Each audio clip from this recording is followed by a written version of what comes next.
In Virginia, a bank robbery explodes in violence. Put your hands up! Put your hands up! Spraying bullets from automatic weapons at anyone in their way, the robbers disappear. With no reliable witnesses, the police and the FBI have to decipher fragmented evidence to identify the shooters and then bring them to justice.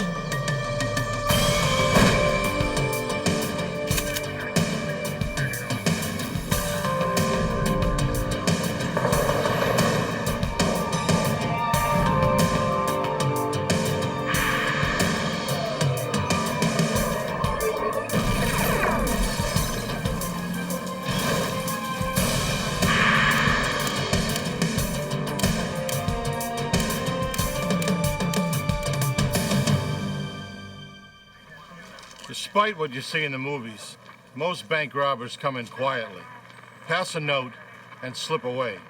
They want cash, not bloodshed. But in Richmond, Virginia, a pair of gunmen entered a bank with their guns blazing. I'm Jim Kallstrom, former head of the FBI's New York office.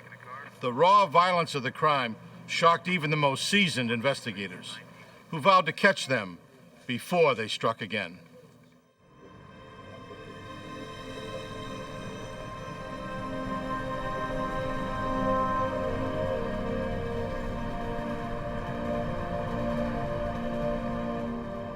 Throughout the 1990s, Richmond, Virginia averaged about 10 bank robberies a year.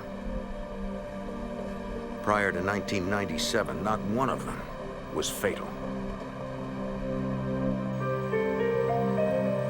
On the morning of January 30th, 1997, the employees of a small bank on the east end of the city began the day's business.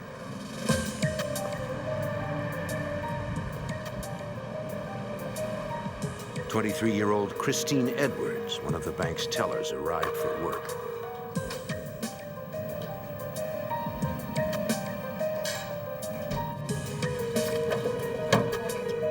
Her colleague, 21-year-old Tracy Freeman, was already there. Allison Davis, a customer service representative, and Richard Hartman, the bank's security guard, also began their day. Stephen Reed, a regular customer, arrived shortly thereafter. He entered the bank as the tellers finished setting up and was greeted by Hartman. Good morning. How may I help you, sir? No one saw the two men slipping in the bank's rear door. First National Bank, how may I help you? Oh, yes. When the men struck, they did so swiftly and without mercy.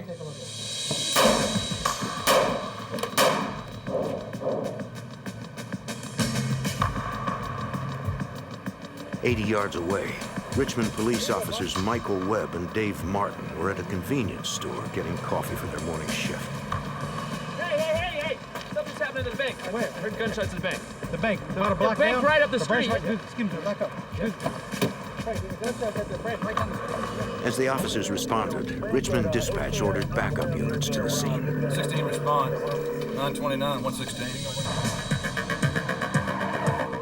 At the rear of the bank, the officers spotted a security guard lying in the parking lot. The bank, man down. Looked like he'd been shot. We're going to the front now.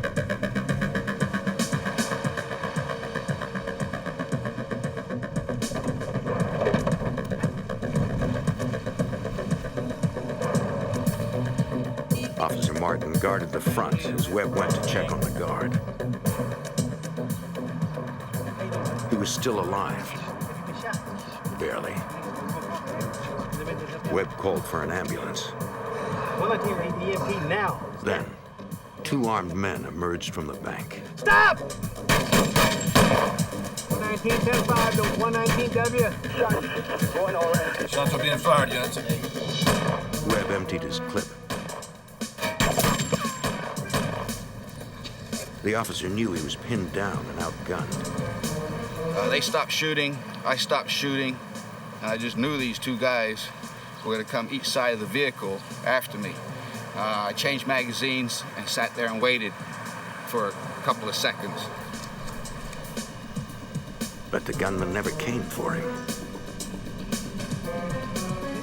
Officer Martin left his position to back up Webb, but the assailant surprised him.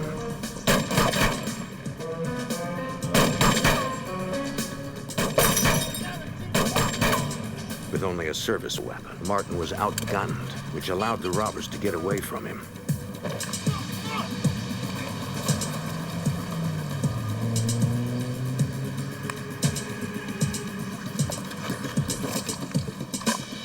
All the officer could do was report their position as they escaped across the cemetery. Got a black male running with black jacket toward Divertown Road. 2 men. The Richmond officer saw a cloud of red dye, the sign that the gunman had stolen a bundle of money containing a timed dye pack. The men leapt over the next wall, and the officer lost sight of them. The dispatcher forwarded the information to the Henrico County Police Department. Officer Martin searched the neighborhood, knowing 2 men with automatic weapons could be around any corner, but found no sign of the suspects.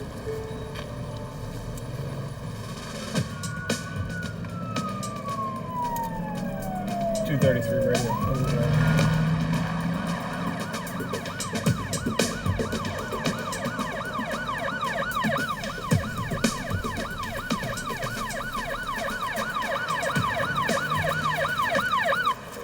An Henrico patrolman arrived on the scene. EMTs arrived. They tended to the wounded guard outside. Richmond police entered the building. Police, everybody down. Stay where you are.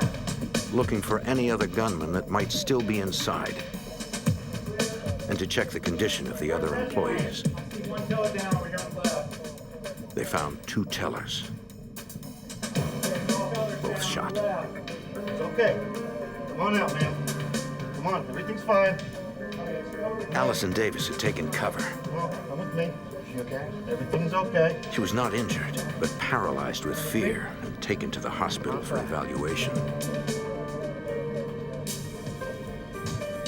After clearing the bank, the officers felt it was safe to let the EMTs care for the wounded.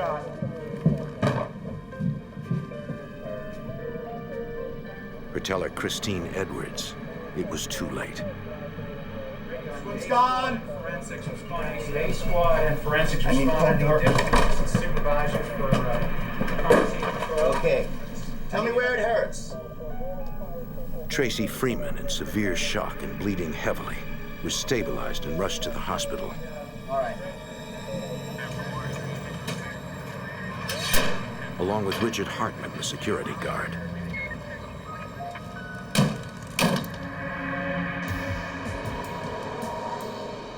At the Richmond Police Homicide Division, Detective Tom Leonard was disturbed by the robbers' brutality. This was our most violent bank robbery that we can remember in our history. So our fear was they were in the neighborhood and we needed to get them off the streets. Leonard headed to the bank.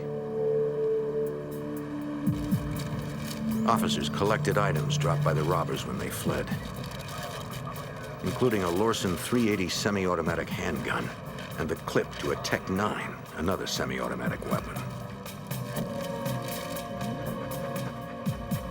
A K-9 officer with a tracking dog began searching for the suspects. The dog followed a scent through the cemetery.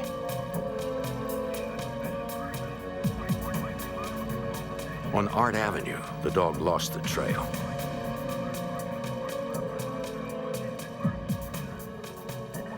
Henrico and Richmond police canvassed the neighborhood, asking the residents if they had seen any strange men fleeing the area. Rita? But no one saw anything suspicious. Detective Leonard arrived at the crime scene with an evidence technician.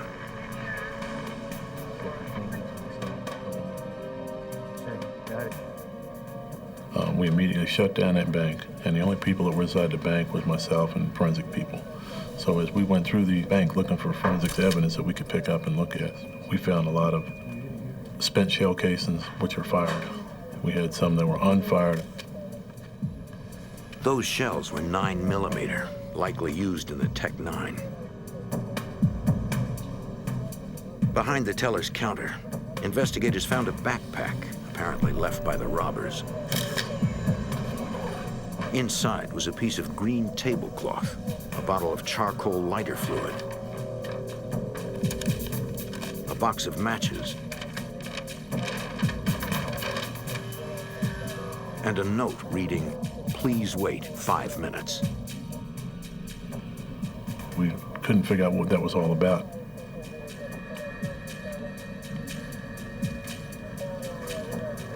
On the surface of the teller's counter, investigators spotted several boot prints.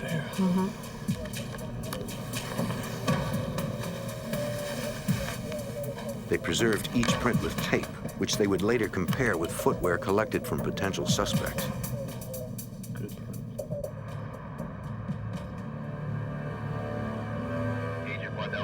Because the bank was federally insured, police called in FBI Special Agent Wayne Waddell from the Richmond field office.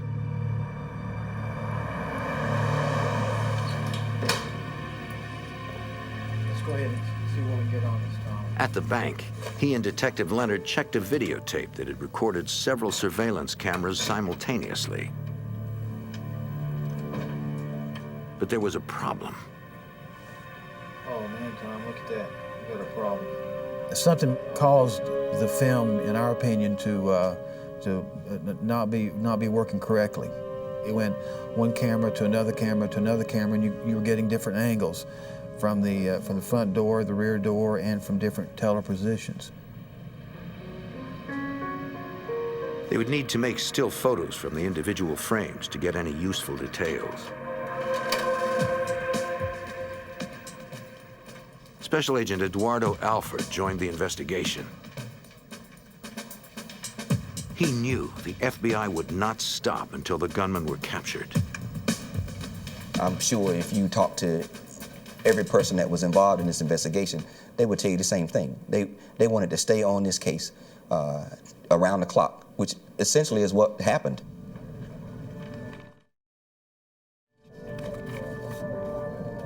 Evidence collection at the bank lasted for hours. Later on in the evening, at around 5:30 or 6, we received word that Henrico County had received a report of a break-in. I went over to the break-in site. It was on Art Avenue, across from the cemetery, not far from where the K-9 unit had lost the trail of the suspects. We didn't know if it had anything to do with the bank robbery or not. A young woman that lived there with her father found the front door had been knocked open and went in the house and discovered a lot of items that appeared knocked around or perhaps taken. When Special Agent Waddell went inside, a Henrico officer pointed out a hole in the ceiling. It appeared someone had stepped through from above. They feared someone might be hiding in the attic.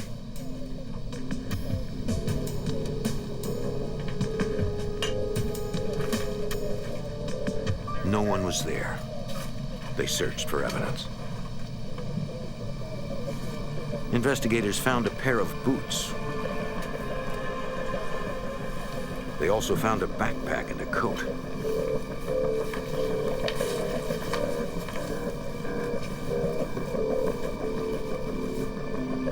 Inside was another note reading, "Please wait 5 minutes."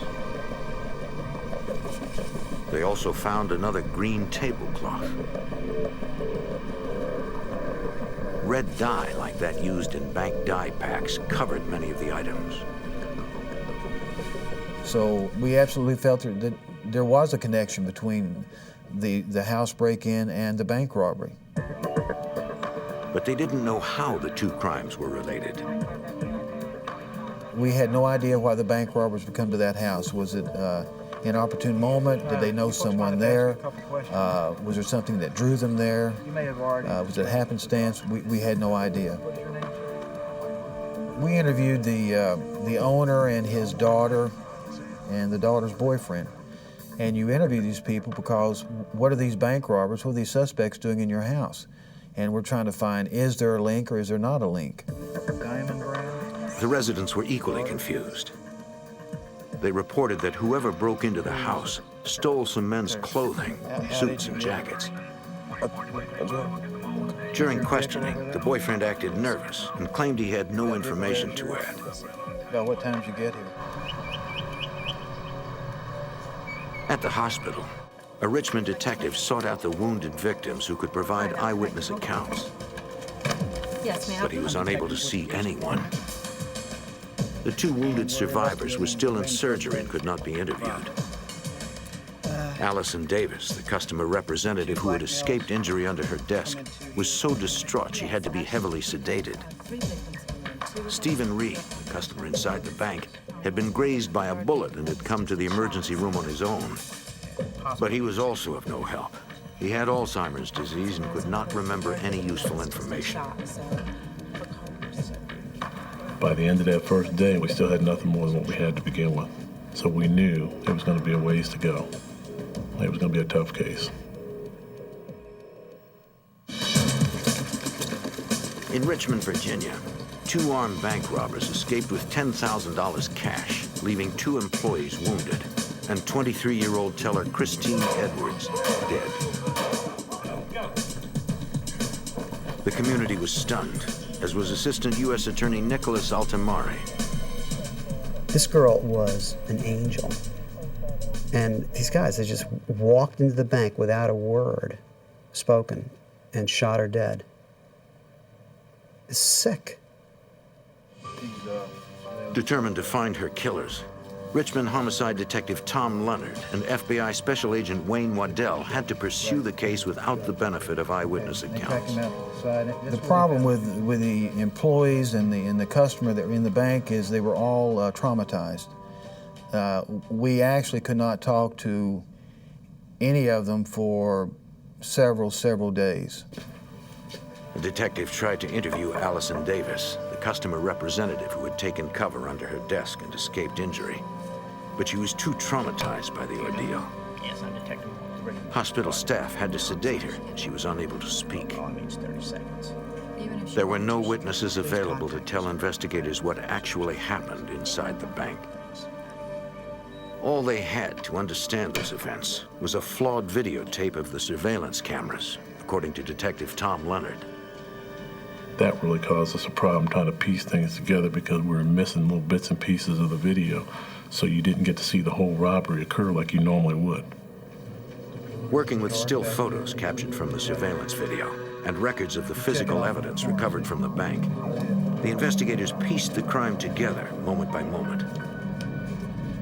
It was a complex series of events, all taking place in a matter of seconds. You could see where the bank had obviously opened, but the only people who were inside were the security guard, the bank representatives, and one customer. The customer was standing there at the walkway area where you go through your little lines, talking to the security guard. The lead gunman headed straight for the teller's counter.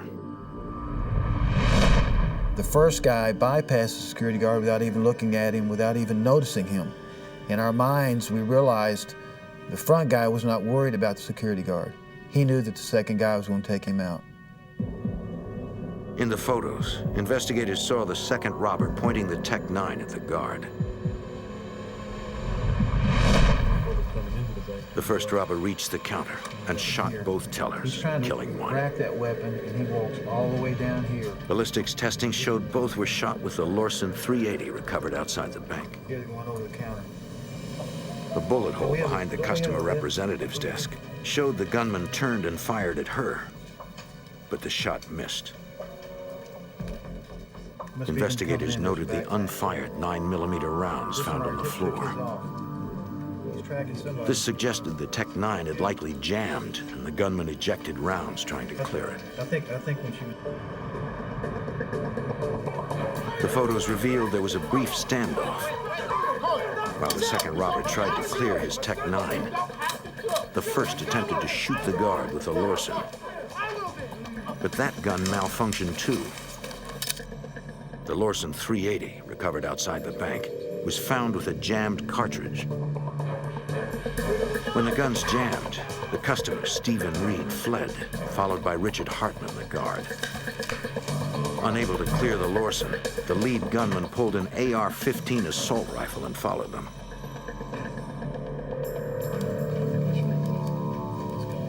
Spent shell casings and bullet strikes found outside supported witness statements as to what had happened next in the bank's drive-thru. One witness saw a gunman chasing the fleeing customer.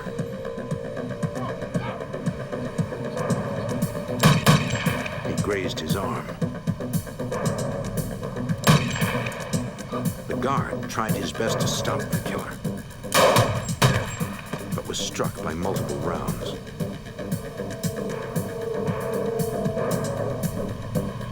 The gunman returned inside. Hartman was still alive.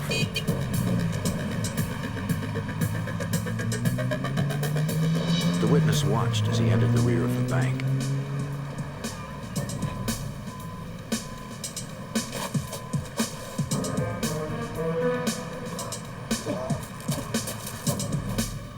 He pulls open that back door, the wooden door, right? Investigators realized Hartman had risked his life trying to draw the robbers out.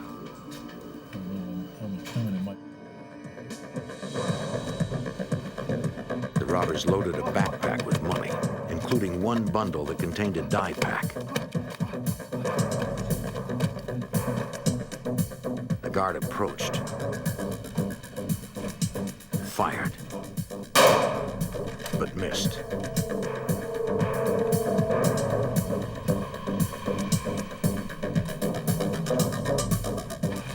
Another witness saw the guard flee the rear of the bank. The lead gunman pursued him into the parking lot and fired. The final shot to the temple permanently blinded Richard Hartman. Moments later, officers Webb and Martin found him there. Agent Waddell and Detective Leonard now had a clear account of the crime. Since the robbers came into the bank shooting, investigators believed their intent was to murder everyone, to eliminate all witnesses at the bank. The contents of the robbers' backpack revealed a plan to minimize witnesses on the outside.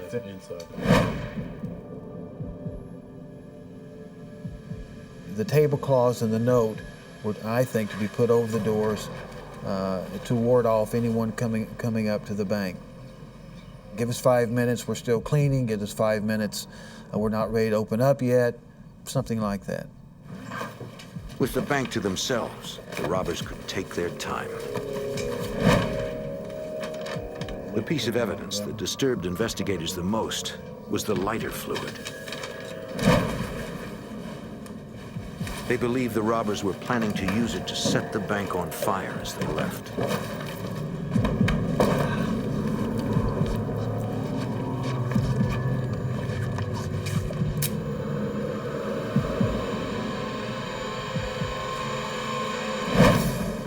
Investigators knew they were dealing with especially violent criminals who acted with no remorse.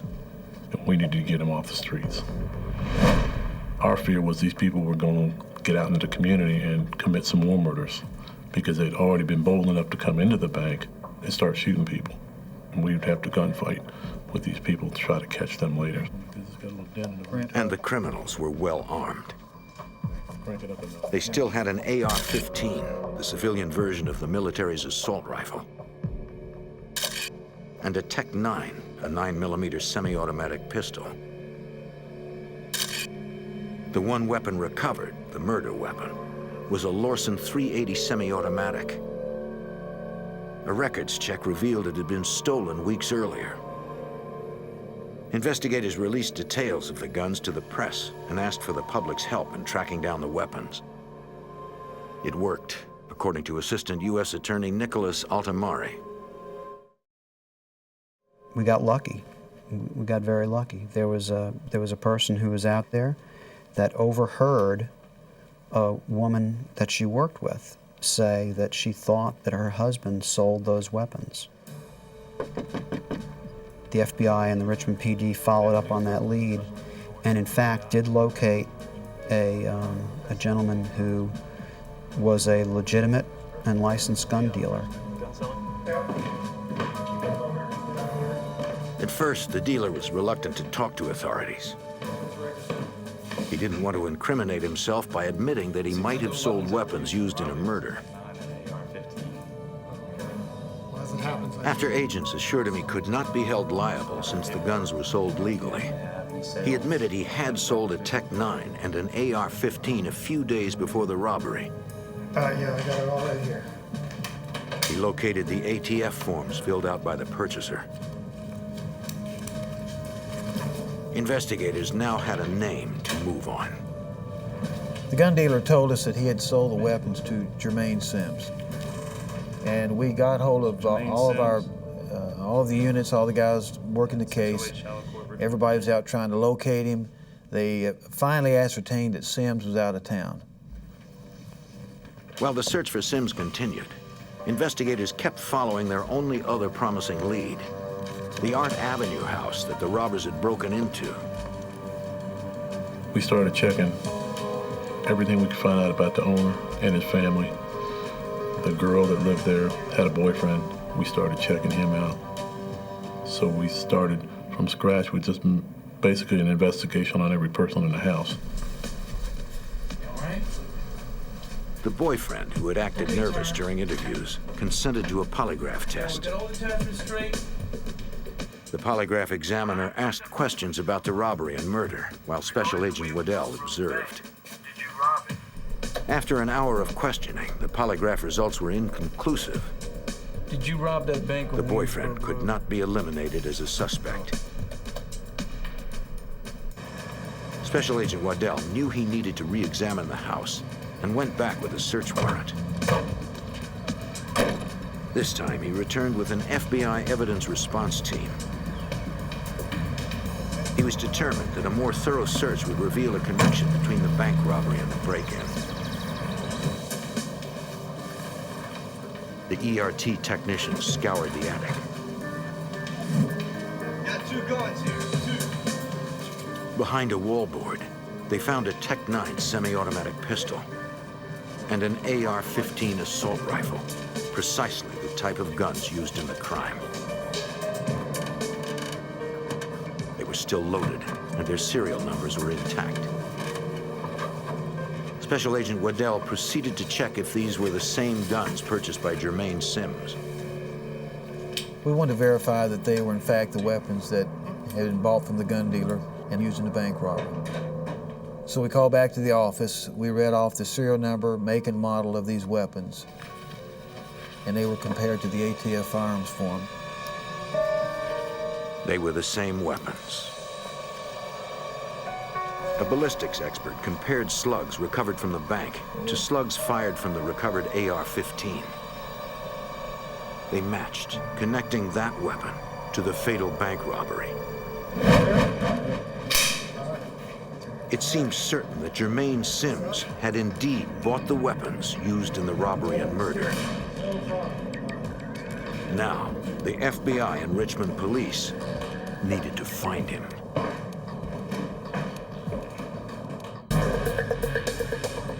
In Richmond, federal agents determined 2 weapons used in a deadly bank robbery were purchased by a man named Jermaine Sims. Agents could not find Sims, but a background check revealed he was receiving government assistance. They followed up on that lead. At the Social Services office, an administrator confirmed that Sims regularly came in to pick up food stamps. She flagged his name on their computers and agreed to page the FBI the next time the suspect showed up. First name. Afternoon, ma'am. This is Special Agent Thorson. Agents went to the address listed on the ATF form and spoke to Sims' mother. Is Jermaine home? She hadn't seen her son since she kicked him out the previous week.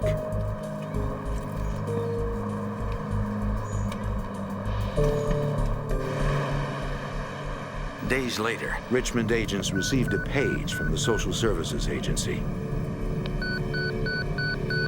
Sims was there.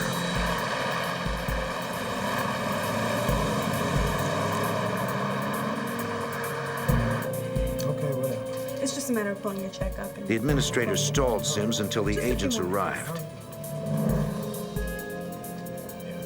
They hoped he didn't suspect anything.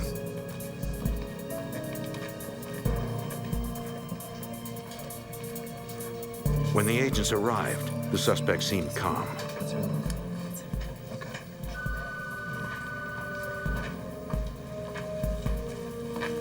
Excuse me, sir. Special Agents FBI. I need you to come with me. They asked Sims to come in for questioning. Reluctantly, he agreed. Clear. Go ahead and thank her for me. They took him to a nearby police station where investigators tried to get him to talk about the guns. But interviewing the suspect was no easy task, according to Assistant U.S. Attorney Nicholas Altamari. Sims was a difficult person to deal with. He was a person who was filled with hate and hostility. He didn't want to be there. He didn't want to certainly cooperate with us. We were dragging bits and bits of information out of him, and he was really only providing us information that we already knew. We were having a lot of trouble bringing him to the table, so to speak. Sims denied any involvement in the crime, stating he was at his girlfriend's apartment at the time of the robbery.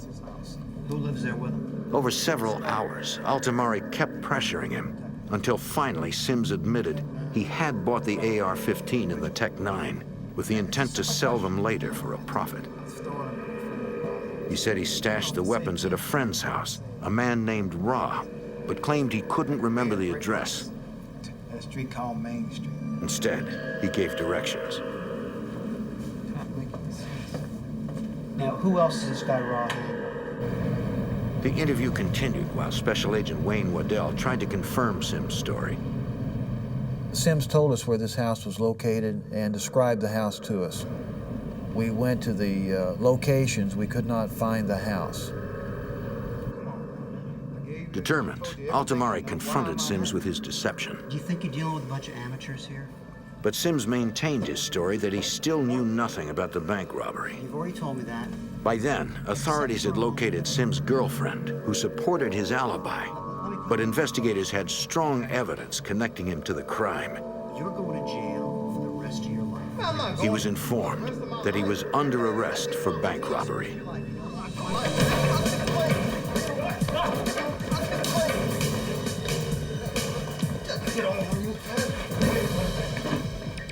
There's nothing like the silence of a jail cell to focus somebody on their problem. And he had a huge problem. He had his name on the title to these weapons that were used in this robbery. And we thought that if we gave him a little time to think for himself, that he would eventually come to the conclusion that it was in his best interest to cooperate with us. After a week of incarceration and repeated interviews, Sims decided to talk. Now, tell me about the guns. He said after he bought the guns, he left them with two friends, Rashid Jones and LaFawn Bobbitt. He still denied having any involvement in the robbery, but investigators continued to work on him. He admitted that, that of course he knew that they had robbed the bank. He still claimed that he was surprised that they had used his guns to do it, and expressed his outrage that they would have done this to him and gotten him involved. Sims said that after the robbery, Bobbitt and Jones came to his apartment wearing clothes he had never seen them in before. They told him about the botched robbery, the gunfight, and their escape. They explained that they had broken into the house on Art Avenue, choosing it at random. They stole some clothes and stashed their guns behind the wallboard in the attic.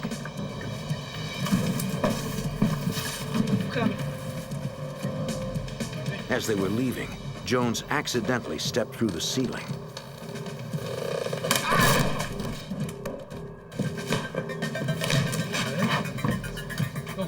They then slipped out, avoiding the patrolling officers.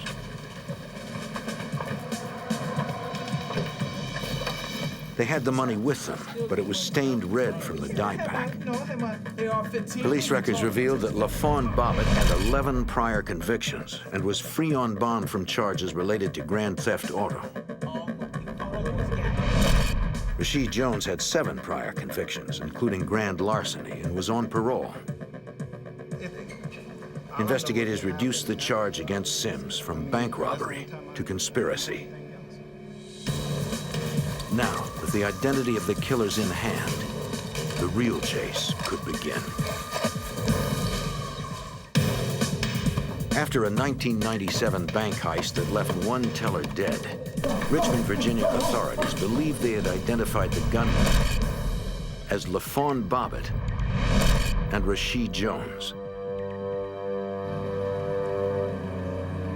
They had no idea where to look for Jones, but they did set up surveillance at Bobbitt's last known address. Been in it for a while. Yeah. Assistant U.S. Attorney Ken Melson was determined to apprehend these men as quickly as possible.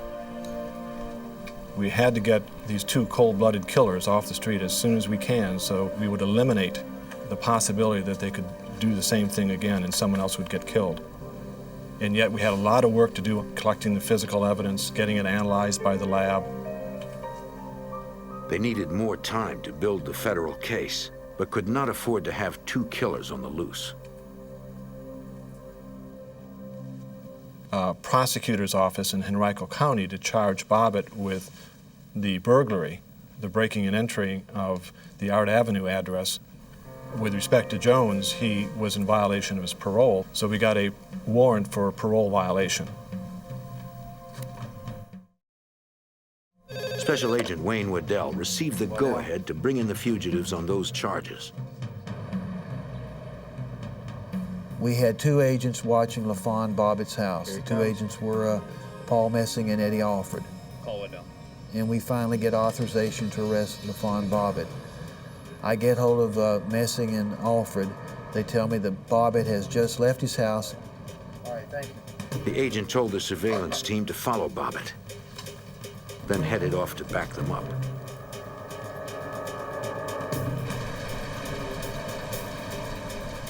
The agents followed the suspect into town, where he boarded a bus.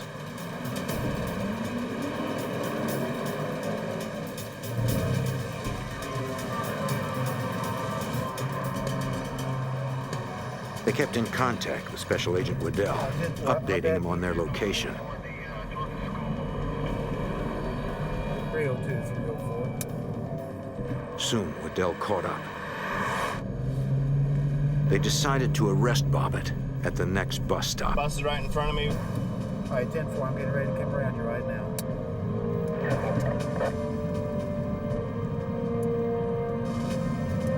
Waddell pulled around front to get into position.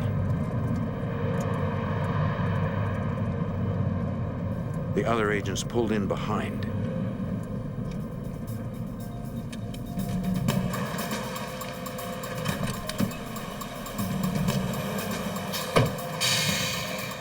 When the bus stopped, the agents were ready.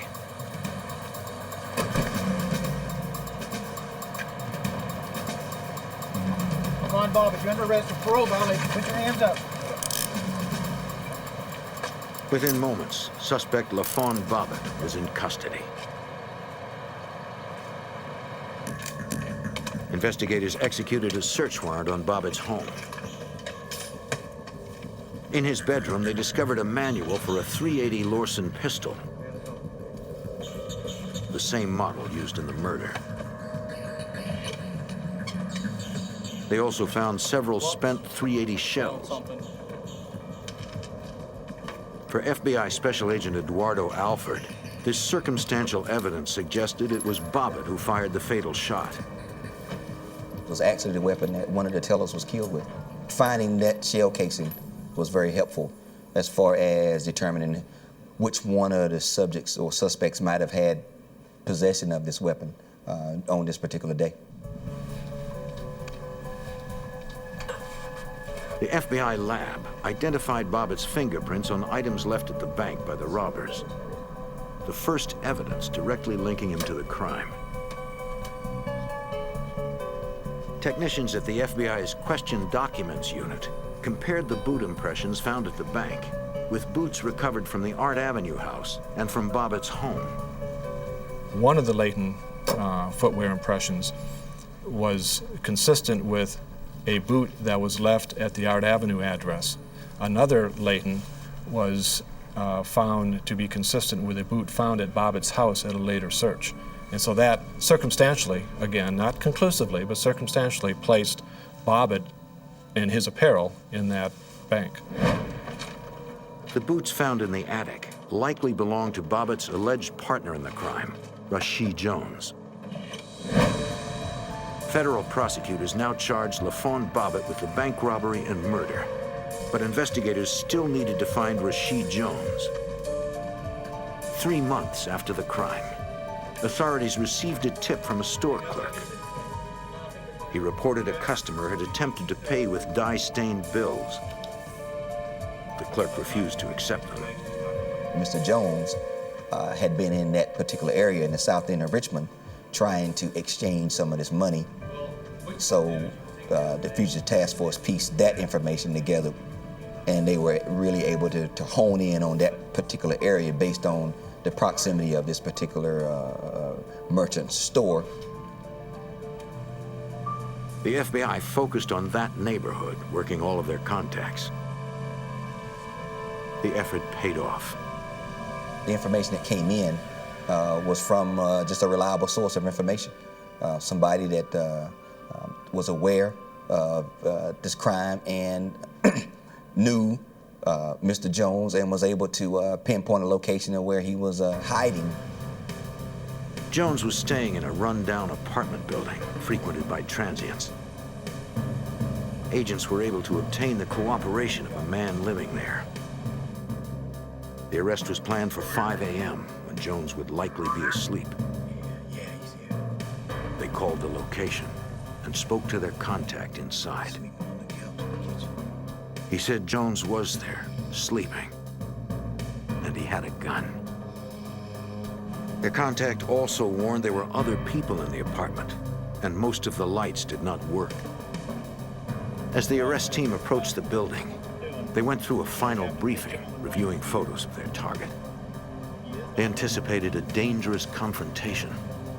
Jones was armed, desperate, and surrounded by innocent bystanders. In 1997, the Richmond Fugitive Task Force SWAT unit closed in on Rashid Jones, suspected of bank robbery and murder. They'd received a tip that Jones was hiding out in an apartment. From their contact inside, they learned Jones was armed and most of the lights did not work. There were several innocent people in the apartment.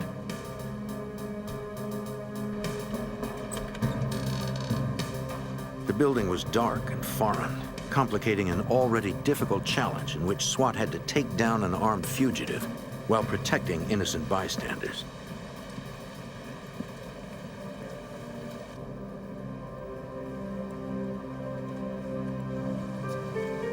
The team decided to sneak up on Jones silently.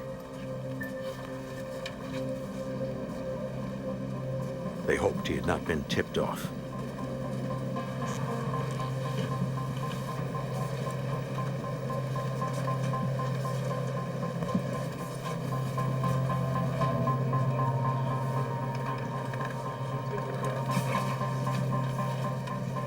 When they reached the target apartment, an agent phoned their contact inside.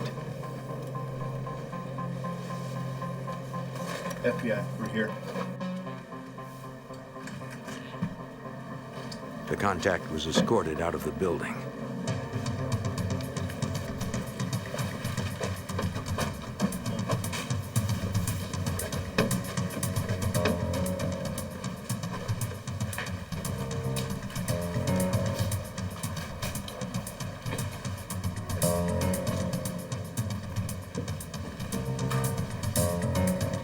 When they made it to the room where Jones was said to be sleeping, he was gone. So was his gun.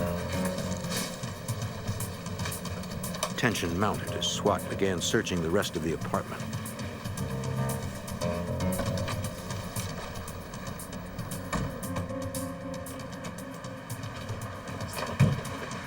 Get your hands up, man. Get your hands up. Come on, get up. Get up. They found and removed 2 other residents. Every room was cleared, except one, a bathroom. Jones, we know you're in there. Come out. Put your hands up, Jones.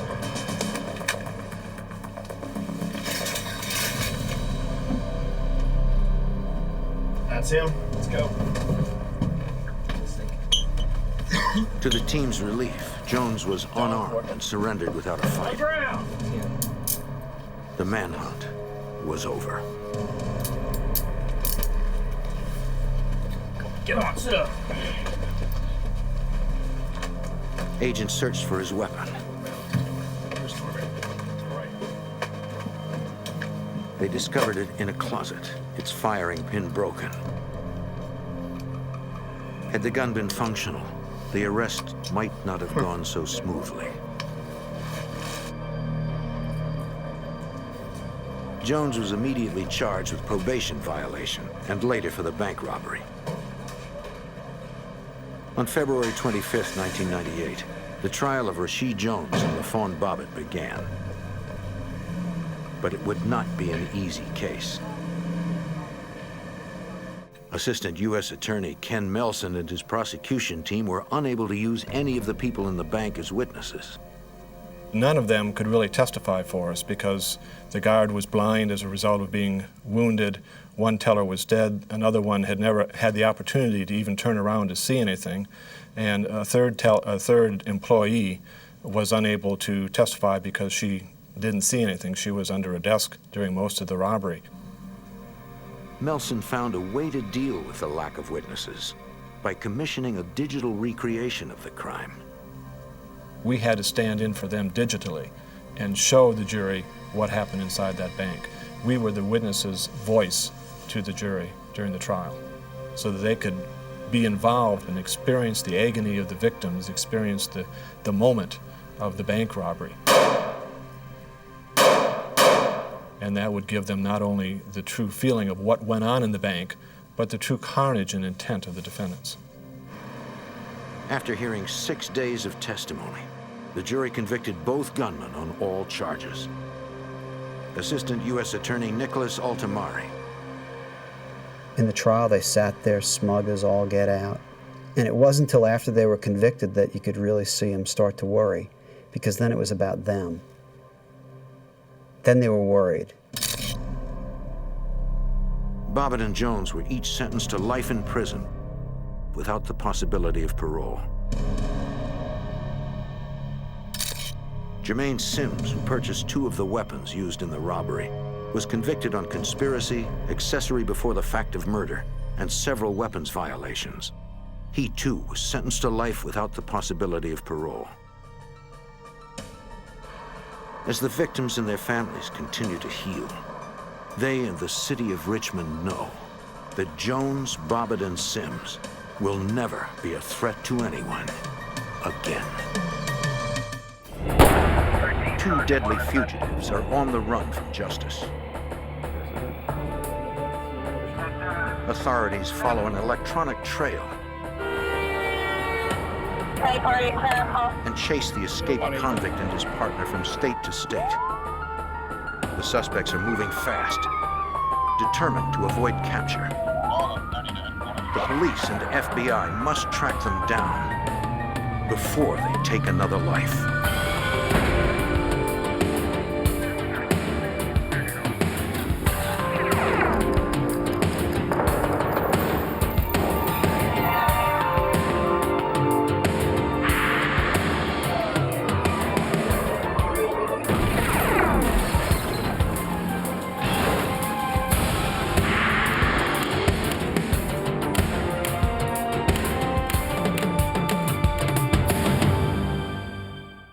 In Pennsylvania, an inmate escaped with the help of his female accomplice.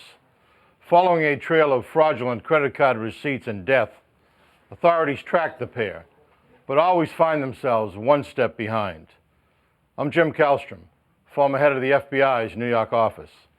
The FBI and police raced to capture the deadly couple, who seemed to be running with no direction, no sense of fear, and nothing to lose.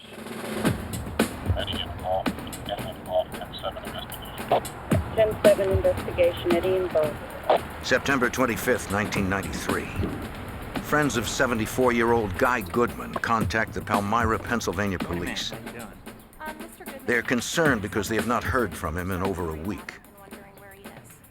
Goodman's landlord meets an officer at his rented house. You have a key for the door there? I do. Okay, let's go check it out. Okay.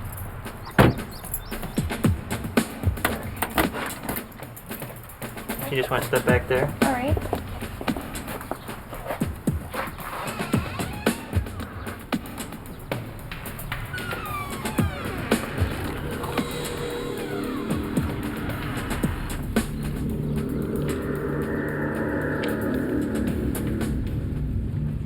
The officer observes shards of broken porcelain on the floor and dried blood on the floor and walls. Blood spatter trails down the hall and leads to the basement stairs.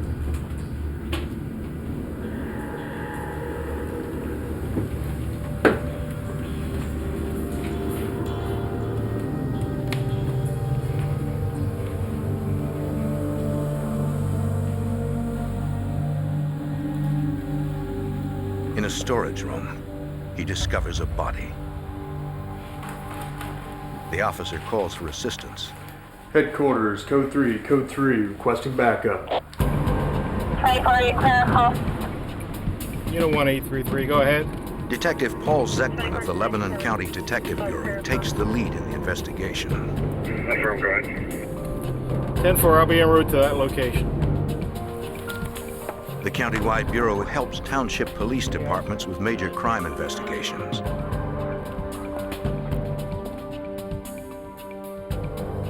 It was evident that the house had been ransacked. The kitchen drawers were open, things were strewn around on the floor. Going down into the basement area, you could see drag marks led from the stairway to a small storage room. The crime scene is gruesome. The victim's hands and feet are tied behind his back. Several layers of plastic bags, sheets, and blankets enshroud his head. Coverings are tightened at his neck with makeshift bindings. These items were either duct taped or tied with electrical cords. The plastic bag was duct taped over the cloth covering. Hoping to find a trace of the perpetrator, crime scene investigators carefully process the house. They dust every surface for latent fingerprints and collect a roll of duct tape left on a table. Likely the same tape used in the bindings. With no witnesses, only the careful examination of every item can help the detectives understand this crime. We were trying to not only obtain the forensic evidence, but we were also trying to determine if any of the property was taken from the residence. We were able to establish that Mr. Goodman's wallet was missing. They find American Express charge statements. Oh. But the card itself is missing. Statement here. The account numbers get that all figured. In the bedroom, investigators discover an open box of checks. A series of checks from the middle of this box had been removed. We also knew that the vehicle of Mr. Goodman was also missing at this point. What do you have to do out here yet? Guy Goodman seemed like an unlikely target for this type of attack. Like most of the Palmyra, Pennsylvania community, Chief Michael Wayman knew of the victim. Guy Goodman was a retired florist. He was a lifelong resident of the Palmyra area, well known within the community and liked by everyone in the community. It was apparent that either the motive for this crime was a robbery that had gone bad, or that there was a robbery after the fact, after Mr. Goodman was assaulted and died. Palmyra, Pennsylvania is located in Lebanon County. This peaceful community sees fewer than 3 murders per year. In most cases, the victim knows the killer. At the autopsy, the victim's face is unrecognizable. The medical examiner uses dental records to confirm it is Guy Goodman. Based on the body's decomposition, he concludes Goodman has been dead for about a week. Although the victim was severely beaten, his wounds were not fatal. An examination of his respiratory tract reveals he died slowly from suffocation. Latent prints recovered from Goodman's house are processed at the lab.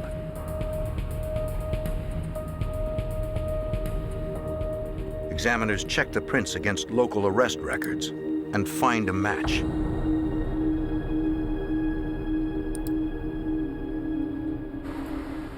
When the forensics report arrives on Zekman's desk, he isn't surprised by the results. Fingerprints that we had obtained at the crime scene matched Bradley Martin. Zekman knows the name all too well. I just entered him as a wanted person, charging him with the escape from the county prison, so I knew he was on the run. Many of Lebanon County's inmates are part of a work release program. Bradley Martin, a repeat thief and drug user, is one of these work release prisoners. Over a week earlier, Martin used a 2-hour pass, a weekly perk of the work release program, to meet his new girlfriend, Carolyn King. 27-year-old King worked at a factory where she met the 21-year-old work release prisoner. When Martin failed to return, prison officials launched a fugitive investigation. They called the Lebanon County Detective Bureau. After obtaining a fugitive warrant for Martin, the detectives checked Carolyn King's apartment, concerned for her well-being. But King is not there, and they find nothing to indicate where she has gone, or even if she is with Martin.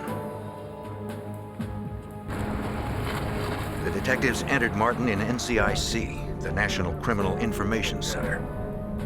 Once the murder of Guy Goodman is discovered, there is a greater urgency to find Martin and to determine if Carolyn King is unharmed.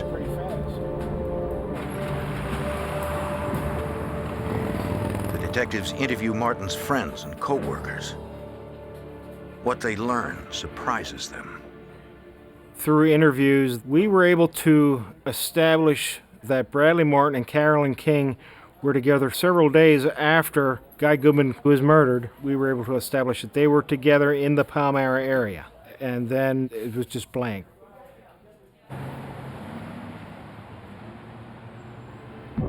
Detectives face the possibility that Carolyn King may be Martin's accomplice. Earlier, when Detective Zekman ran a statewide background check on King, she came up clean. He tries again, this time using a national database. He learns she has a long criminal history, including theft and check forgery. She has outstanding warrants for her arrest and is also a suspect in 2 murders in Virginia. The detectives have no idea where the 2 suspects are. If they left town right after the Goodman murder, they have more than a week's head start. Detectives hope to track the suspects using the American Express charge card and the checks stolen from the victim's home. Okay, let me call the guy at the American Express Security Department. That's great. Detective Wayman asks American Express Global Security in New York to help. Joe Gannon, the chief investigator in Amex Security, works to assist the police. And I'll be back to you as soon as I can. Got it. Thanks. We flagged Mr. Goodman's account because he was the victim of a homicide, and the chances were that the perpetrators of that homicide were in possession of that card. A review of Goodman's account shows purchases made after Goodman's death. The transactions leave a trail that may lead to Goodman's killer. We discovered that the charges began in western Pennsylvania and continued out through the Ohio Valley, down into Iowa and Kansas, and then they turned north. And the last transaction we had on record was in Rapid City, South Dakota. Armed with a solid lead, the Pennsylvania detectives waste no time. They catch the next available flight to Rapid City, South Dakota. The killers had disappeared. But the victim's charge card had become the investigators' best informant.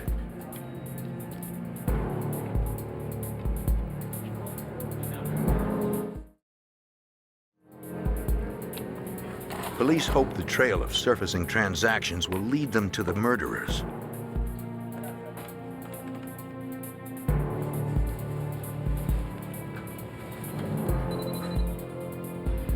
Within hours, the Pennsylvania detectives arrive in Rapid City. Accompanied by local police, they visit the last stores where the charge card was used. Interviews with clerks verify their suspicions. Up until this point, we were speculating that Bradley Martin and Carolyn King were the two people that were using Goodman's American Express card. Then, investigators catch their first real break. Some of the individuals were able to identify Bradley Martin as the user of the card. Some were able to identify Carolyn King as the user of the card. The revelation confirms their theory. It was no longer a whodunit. We knew for certain who had done it. Now it was a matter of changing the focus of the investigation to apprehending them. The Pennsylvania detectives circulate photos and detailed information about the suspects to all South Dakota law enforcement agencies. The Rapid City Police Fraud Unit, or Bunko Squad, tells them of an interracial couple who've been passing bad checks at local stores. Rapid City Police Department had a black and white bunco team who were trying to do a con game within the area. It was a black female and a white male driving a vehicle with Virginia plates. We knew that this fit the description of Carolyn King and Bradley Martin. We knew that Carolyn King had a vehicle with Virginia plates. We felt that they were there working in the Rapid City area. Driver's license registration, please. The Pennsylvania detectives assist as Rapid City Police pull over the couple in the car with Virginia plates. They confirm the couple is the team Rapid City detectives have been hunting, but not the suspected killers.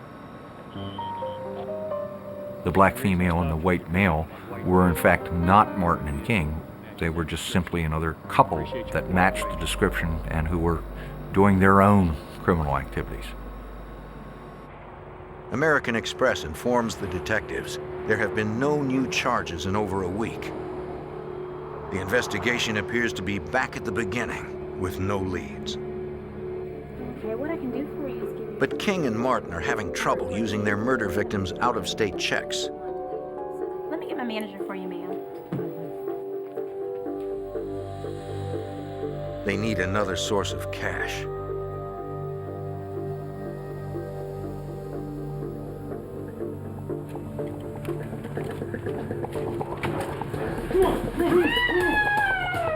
Their next victim, a 59-year-old woman traveling alone, Donna Martz. What are you doing? The terrified woman complies when they force her to take them to her car.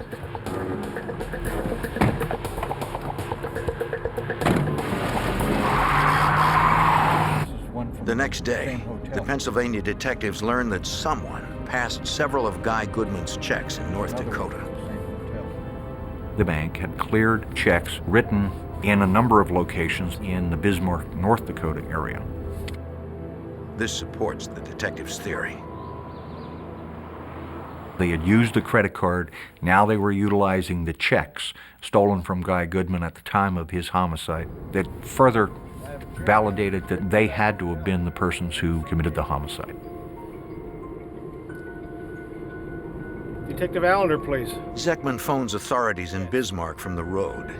I'm Sergeant Zeckman from Lebanon County, Pennsylvania. I made contact with a detective within the Bismarck Police Department. I told him of locations that I had checks passed, and I gave him a rundown of the Guy Goodman homicide and who was involved and what evidence we had discovered up to this point. And there was a long pause from the detective. And I asked him what was wrong, and he said, well, we're investigating a missing persons from that same hotel where one of these Goodman checks were passed. Donna Martz's family called police when she did not return home from Bismarck. They described Martz and her Chrysler New Yorker.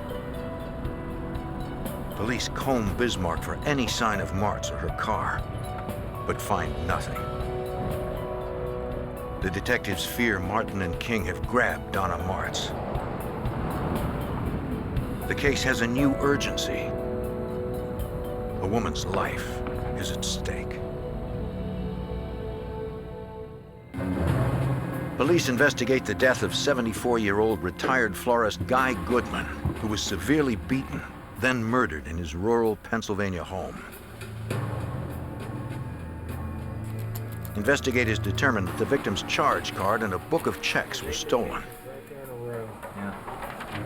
Fingerprints at the scene identify two likely perpetrators: 21-year-old Bradley Martin and his 27-year-old girlfriend, Carolyn King.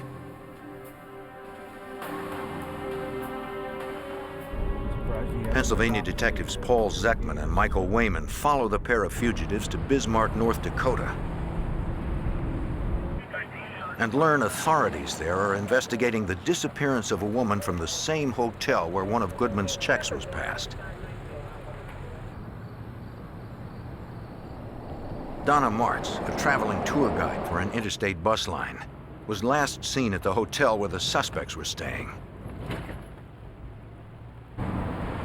When Martz didn't arrive home as scheduled, her family reported her missing.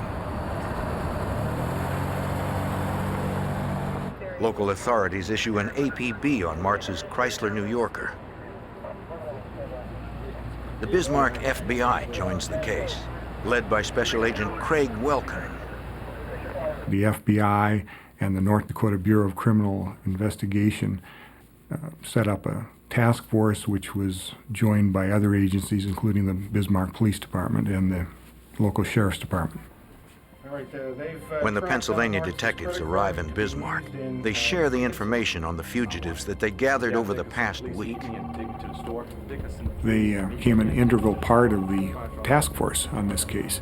The linking of King and Martin was very critical in the investigation.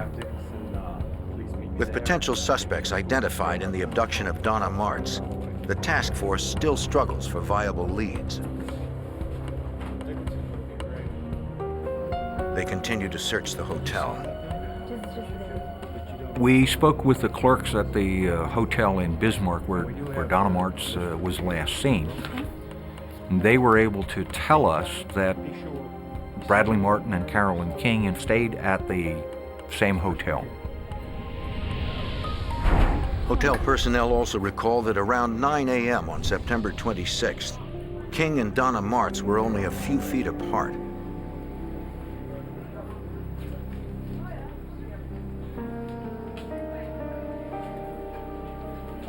They were able to confirm that Carolyn King had been in the lobby at the same time that Donna Martz was in the small dining area having her continental breakfast.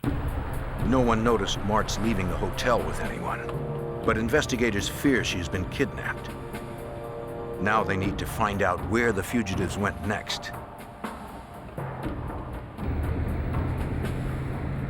Then, police discover Guy Goodman's car, abandoned, outside Bismarck. There is no sign of Donna Martz. And the search reveals only receipts from stores along the suspect's route and several unused checks bearing Goodman's name. Once again, the suspects have left authorities with no leads. FBI Special Agent Craig Welkin knows they must find Martz before her kidnappers decide to kill her. Everybody in an investigation like this is extremely busy.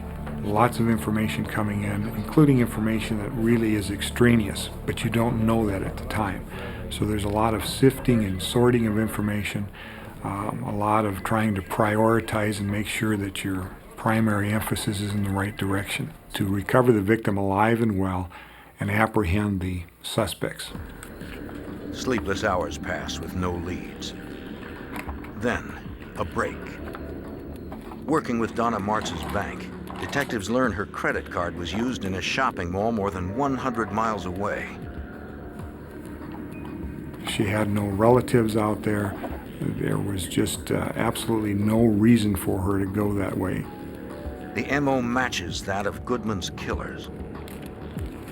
Martz's credit card started showing charges on it a day or so after she had gone missing. We were fairly certain that she was not the one doing the charges. The FBI dispatches teams to interview sales clerks at the mall. None of the clerks can positively identify Martin or King as the user of the card. But they are sure Martz did not make the purchases, which were for young men's clothing. When you're working the case, you become very much aware that the clock is working against you, particularly when you have a situation like this where we know that Guy Goodman was murdered. The next significant lead comes when Martz's account posts a withdrawal in Montana. It occurred days earlier at an ATM in the small town of Shelby. Montana FBI agents bring the ATM surveillance tape to the command post in Bismarck. Detectives Wayman and Zeckman positively identify Bradley Martin using Martz's credit card.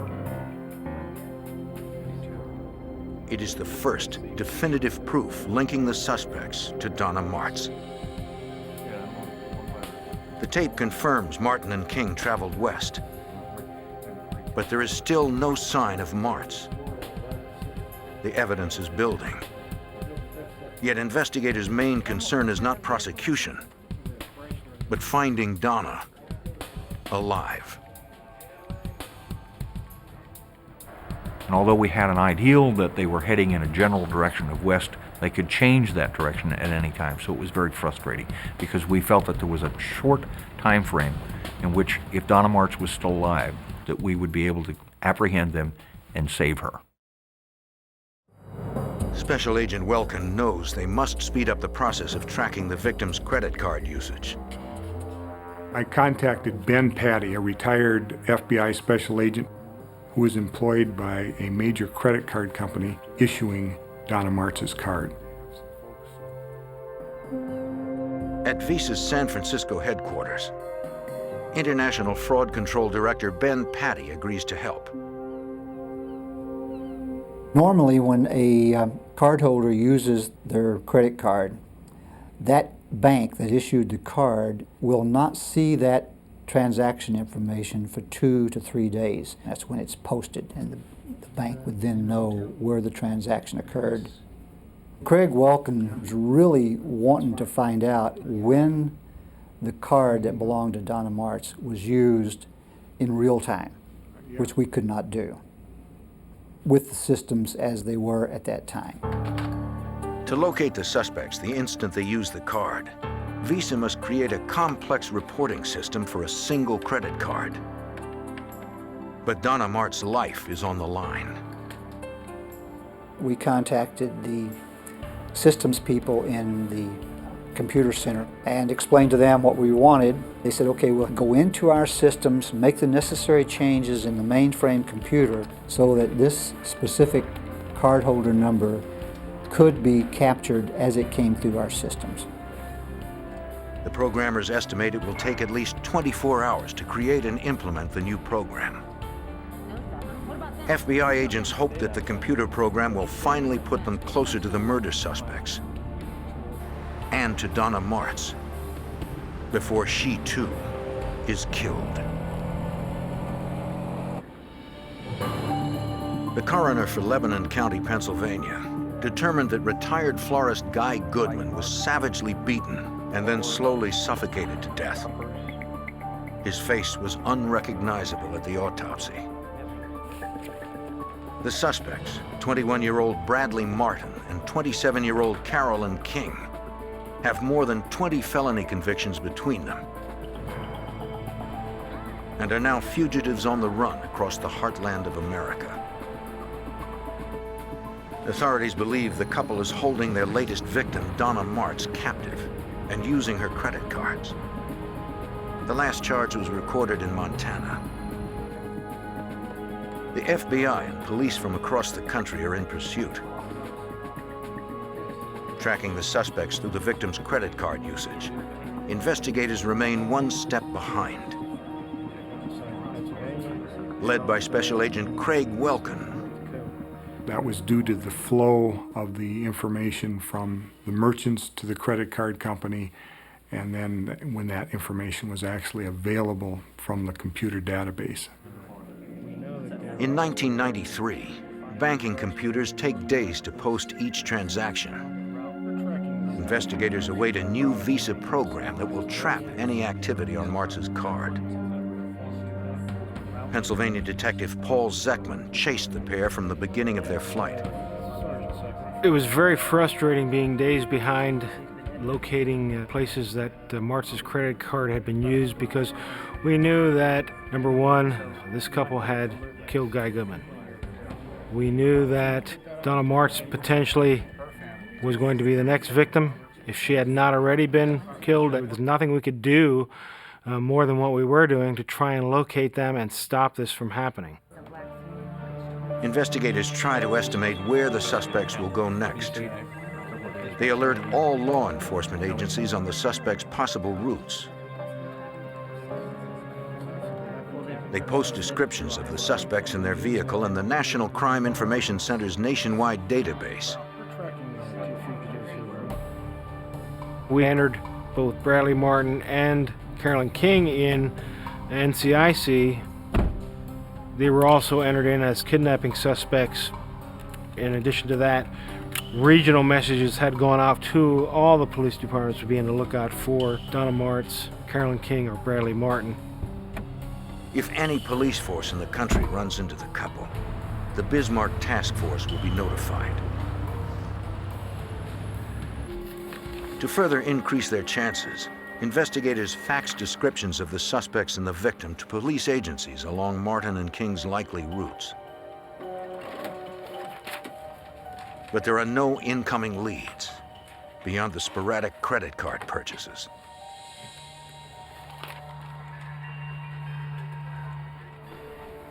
Detectives Wayman and Zeckman returned to Pennsylvania to re-interview everyone who knows the fugitives. They hope Martin and King have made contact with someone back home. We continually talked to individuals in the Palmieri area who were associates of Bradley Martin, trying to find out if there was recent contact with him or Carolyn King.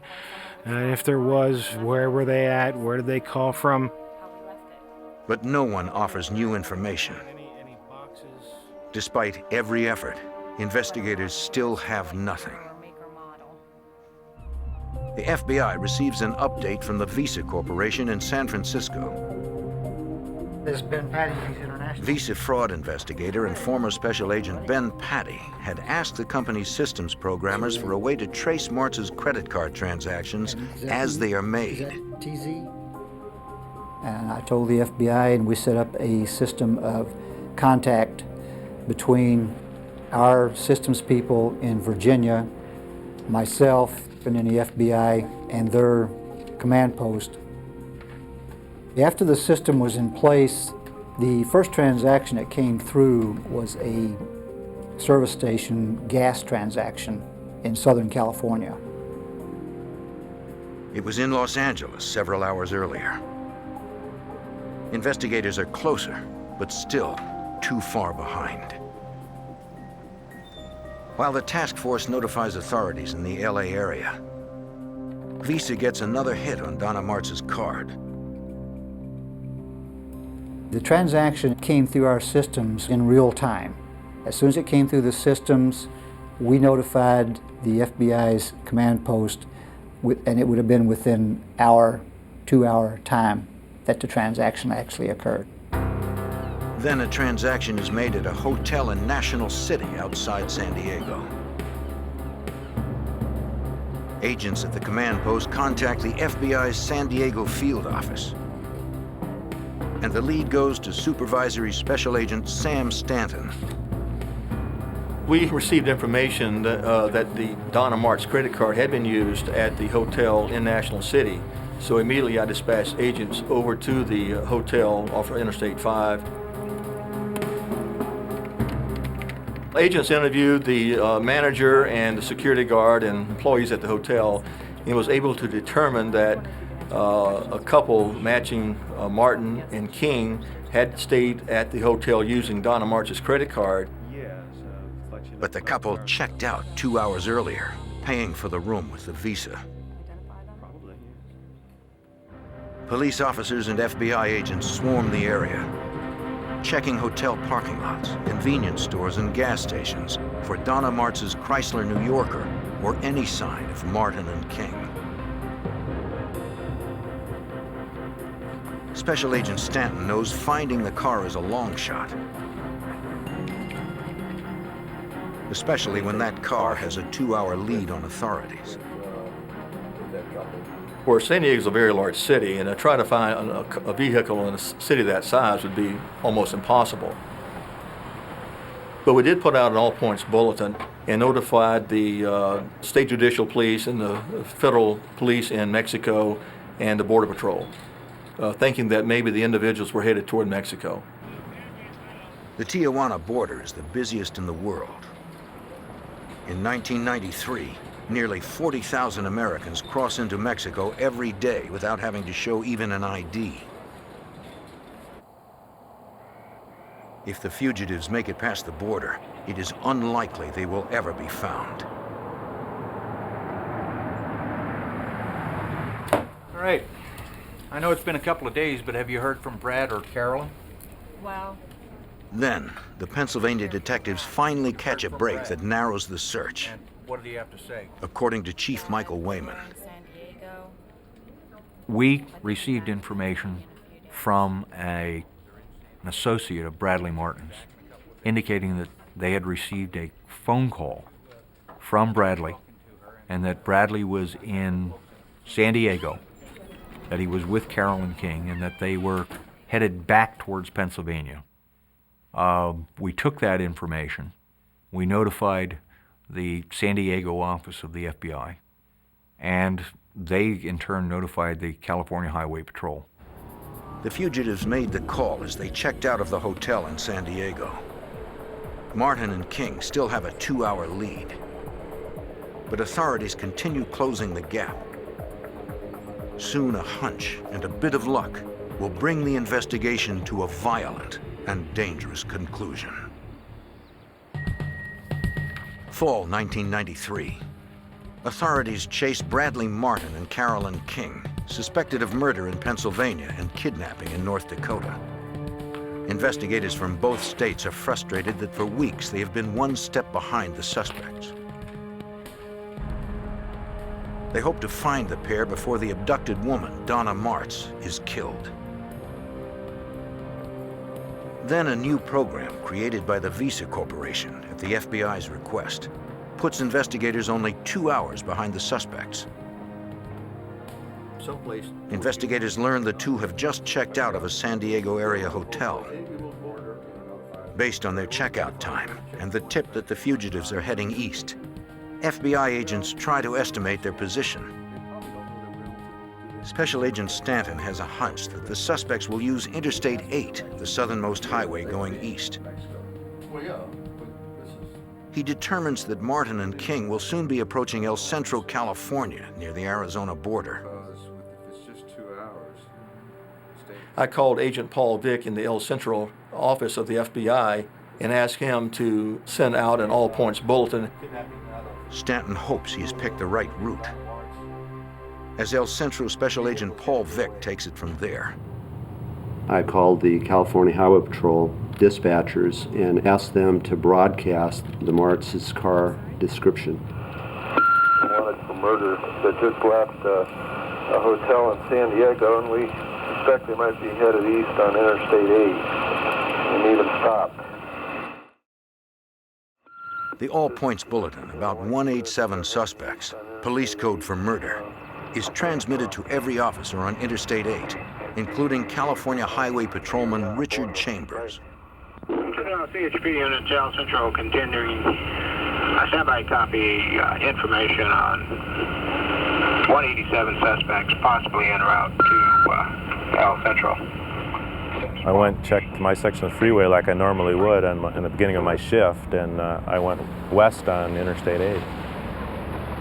As Chambers drives, he receives the suspect's descriptions. First suspect is a Bradley Martin, white male, 6 foot 160. Second subject is a Carolyn King, black female, wanted by the FBI. Within minutes, Chambers believes he has spotted the car.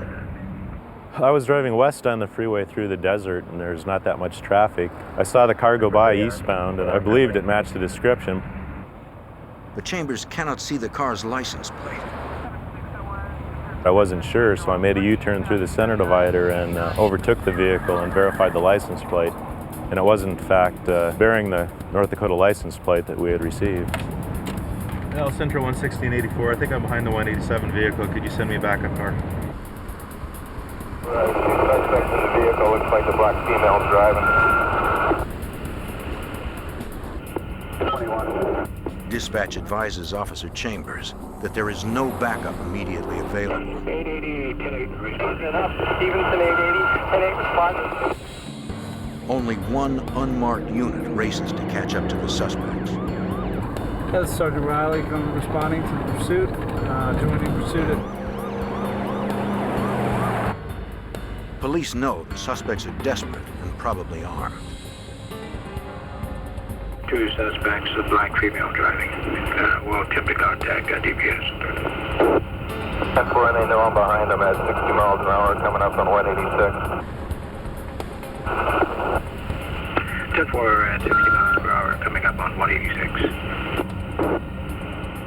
But so far, the suspects appear calm as they approach State Route 186. Report, they're going to head us south on 186 where it left. They're getting off 186. 10-4 southbound on 186. Chambers' backup is still several miles behind, racing to catch up. On Route 186, the chase intensifies. Not stopping, they're starting to accelerate to 70.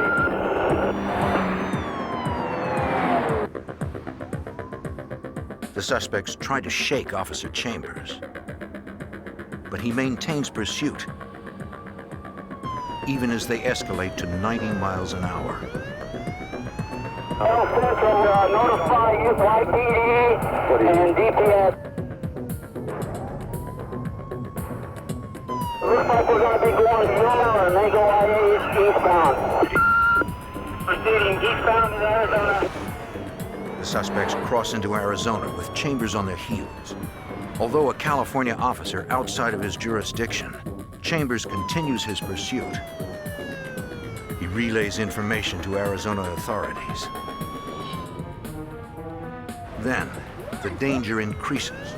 The male passenger did come out of the right front window with a handgun. They're shooting. They are shooting. Sound like they're shooting.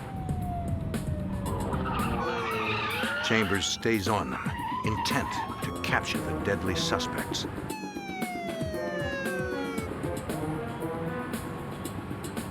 As the cars speed toward the town of Yuma, Arizona, dozens of officers listening in race to cover Chambers. October 5th, 1993. California Highway Patrol Officer Richard Chambers engages in a high-speed chase with murder and kidnapping suspects Carolyn King and Bradley Martin. Near El Centro, California, the pursuit crosses into Arizona. Backup is responding.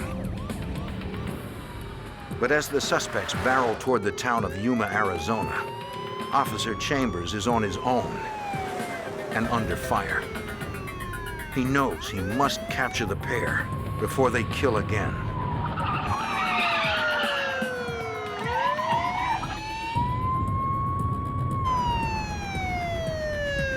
The suspects exit onto a smaller road, this one with intersections. Chambers radios their position. They're going into Yuma now. Get my units out there, back them up. They run through 2 stop signs without incident. Then,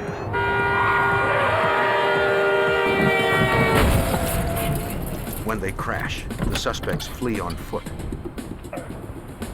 I got out of my car and drew my pistol and ordered them to stop, and I told them if they didn't stop, I'd shoot, and at that time the female did stop.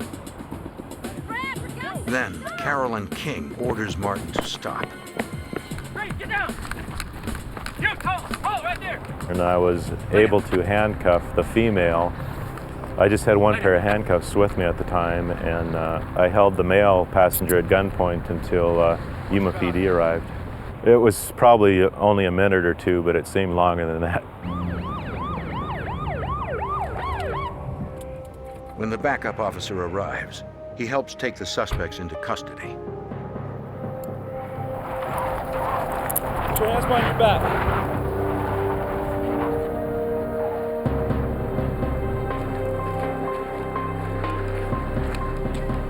After a 2-week cross-country flight pursued by police and the FBI, Carolyn King and Bradley Martin have finally been stopped.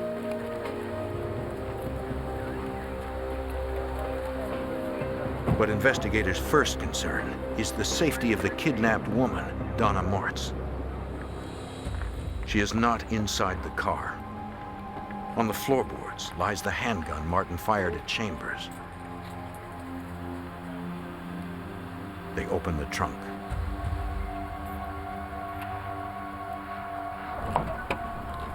Inside, police find duct tape, a knife, and Donna Martz's glasses. But nothing indicating where she is.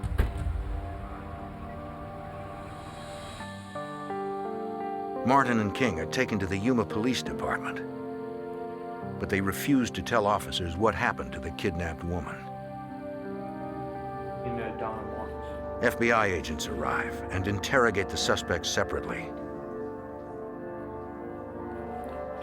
Carolyn King is defiant from the start, refusing even to admit her real identity.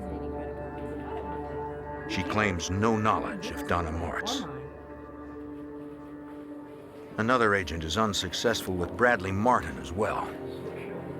When Special Agent Paul Vick reaches the station, he learns that Martin has refused to talk. Bradley Martin was pacing back and forth with his hands handcuffed behind him. He appeared to be in some kind of discomfort. Vick decides to try another approach. Martin told me that his neck hurt and he had pain extending down into his right arm. Hoping to win Martin over and get him to cooperate, Vick offers to recuff him in front so he will be more comfortable. His strategy works. Martin told me that he would speak with me. The agent reminds Martin he had earlier invoked his right to an attorney, but the suspect says he is now waiving that right. Vick drafts a statement to ensure Martin's waiver will hold up in court. Once he agreed to that, he signed this piece of paper that I wrote out that he agreed to talk to me, even though he had invoked earlier. After he signed that document, I looked him straight in the eyes and I told him that I knew that he killed somebody in Pennsylvania. but that I wanted to know that Martz was okay. And then I told him, "Is she okay?" And Martin looked at me and he told me, "No, I killed her." Martin says they kept Mrs. Martz for over a week. But after several close calls with police, he decided to get rid of her. They stopped in the Nevada desert.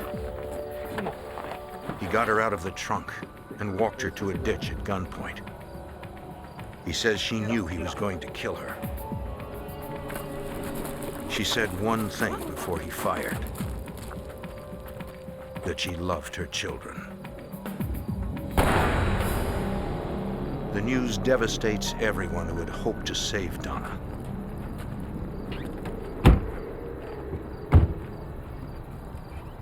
At the conclusion of the interview with Martin, we obtained a map which showed approximately where Martz could be located in Nevada. And we then faxed the map to the Elko, Nevada FBI office, at which time, late at night, a search was initiated to look for Donna Martz's body. But Martin was doing drugs during his fugitive trek. His memory is unclear and his map inaccurate. Several times during the night, search crews call in for more information. The desert area near Elko, Nevada is hundreds of square miles. The crews do their best searching through the night and into the morning. Then, on October 7th, investigators find the body of Donna Martz about 1.5 miles off Interstate 80. In a case like the Guy Goodman, Donna Martz homicides, the drive is to keep anyone else from getting hurt.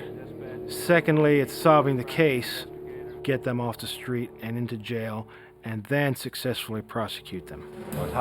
In Nevada, Martin and King plead guilty to the kidnapping and murder of Donna Martz and receive life sentences. In Pennsylvania, they are found guilty of the murder of Guy Goodman. Both Martin and King are sentenced to death. This case is an excellent example which showed the interagency cooperation between the FBI and local, county, and state officials in California, Arizona, North Dakota, Nevada, Pennsylvania, and numerous other states. From working together, we were able to solve this case and apprehend King and Martin and get them convicted. For Donna Martz's 11 grandchildren, 3 children, family, and friends, the convictions bring a sense of closure. Even today, they are comforted in knowing police and the FBI caught Martin and King before they could claim yet another victim.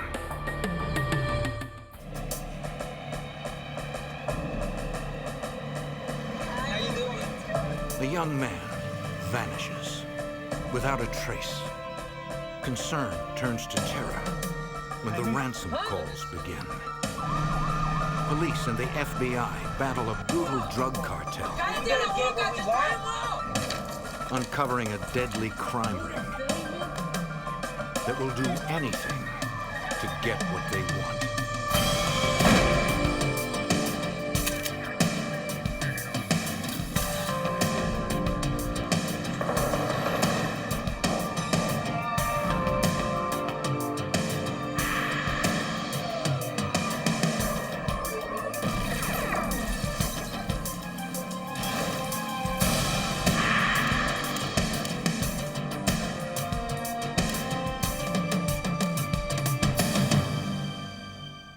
Chicago street gang thought they had figured out how to kidnap people for ransom again and again and never get caught. But their one mistake was they underestimated the Federal Bureau of Investigation.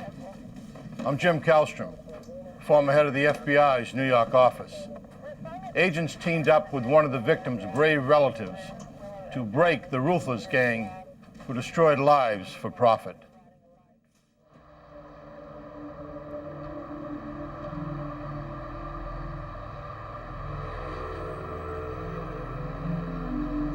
June 27th, 1996, Milwaukee, Wisconsin.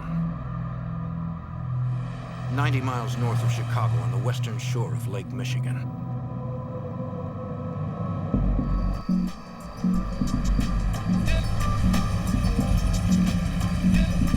"17-year-old high school senior Jaime Estrada and his cousin Roberto Alvarez pulled up outside a convenience store on the city's south side. Jaime went in for sodas, leaving Roberto in the custom Monte Carlo Jaime and his brothers owned. So what's going on tonight? The store was a popular hangout where they often met friends. Rough. When Jaime came out, he spotted a girl he recognized.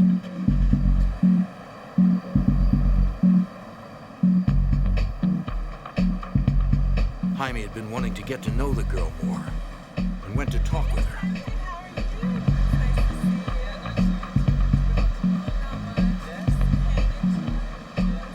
A star catcher in local baseball leagues, Jaime was a popular kid.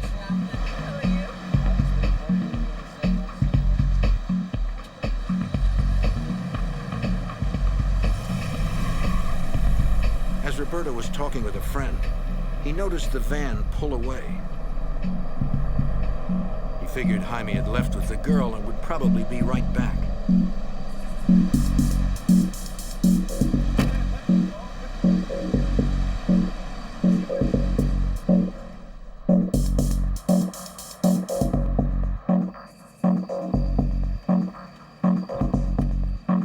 When Jaime had not returned after more than an hour, Roberto began to worry. Something was wrong. So Roberto decided to see if Jaime had gone home.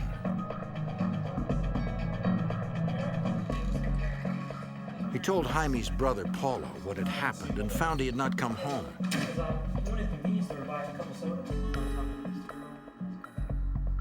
What's going on? ¿Qué pasa? Jaime's missing for now. No one had heard from him since he left. We're supposed to get a couple of sodas. It was not like Jaime to run off, leaving his cousin and his car. His parents tried to figure out what to do. And then I've been waiting there for an hour. He still hasn't come back. Let's go look for your brother right now. They decided to split up and look for him in separate cars. Go to the other hangout in Chicago. No. His mother stayed home in case Jaime called. We'll get in touch with you, okay?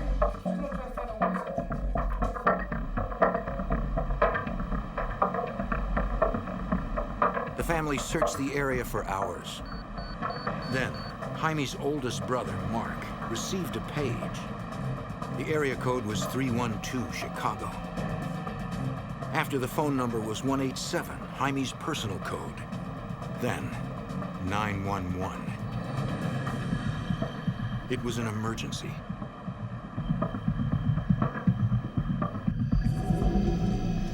Mark stopped at the first phone booth he saw. He hoped Jaime was all right.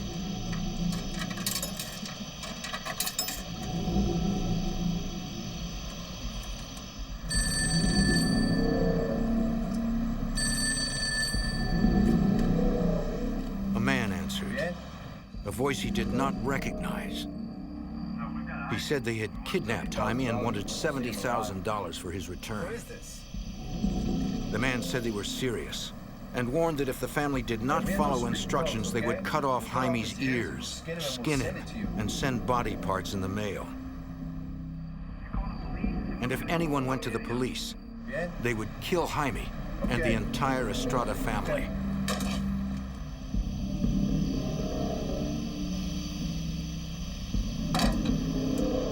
Mark was in disbelief. He called the number again. Maybe it was a prank.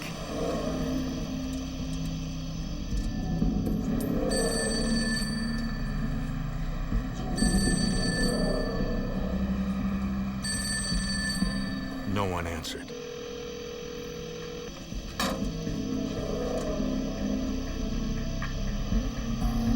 I didn't hear from anybody. Jaime's father returned home. His wife said no one called. They were all getting frantic. When Mark came back, he told him about the call. The kidnapping, the threats. Mr. Estrada wanted to call the police immediately, but Mark told them the kidnappers would torture Jaime. They'd kill him. We should do this. We can't go to the police. They said if we go to the police that they're gonna cut off his ears, they're gonna skin him, and they're gonna mail it to us. The family did not know what to do. Okay, take him back to the kitchen. They struggled with the decision all night, waiting for another phone call. But none came. We're not waiting anymore. By dawn, Mr. Estrada could wait no longer. He needed to help his We son. need to do something. We got to call the police. It had been more than 9 hours since Jaime was last seen. Mr. Estrada decided that he and Mark would go to the police. They had to take the chance. At the Milwaukee Police 2nd District Station, Oh, yeah, the area code. Mark and his father explained what happened to a detective on the Violent Crime Squad. I called them and they said that if we went to the police, that they would cut off his ears. Since this was an armed abduction that crossed state lines from Wisconsin to Illinois, the police called in the FBI. Get the duty agent. All right, thanks. Okay, At the Milwaukee field office, FBI Special Agent Dan Kraft had just arrived at work. I was sitting at my desk and I received a call. An 18-year-old kid had been kidnapped. Kraft had to act quickly. I met with the victim's father and his older brother and tried to take a detailed interview of them based on what had happened, when it had happened, potentially why. I realized that this was going to become a major case. Back at the Estrada house, Why, who is this? Jaime's brother Paulo answered the phone. Who is this? Brother. It was the kidnappers. The man on the phone changed the ransom to $30,000 and also wanted the Monte Carlo. What are you talking about? He said they could prove their threats were serious. They had shot Jaime. Jaime confirmed he was shot. Jaime! He was hurt, bad. He pleaded with his brother to hurry. Yeah? Jaime! Still, the man gave no details for a ransom drop. The man said they'd call again on Paulo's cell phone. Hello? Hello? They shot Jaime. They shot him? They want $30,000. Paulo told the others the terrifying news.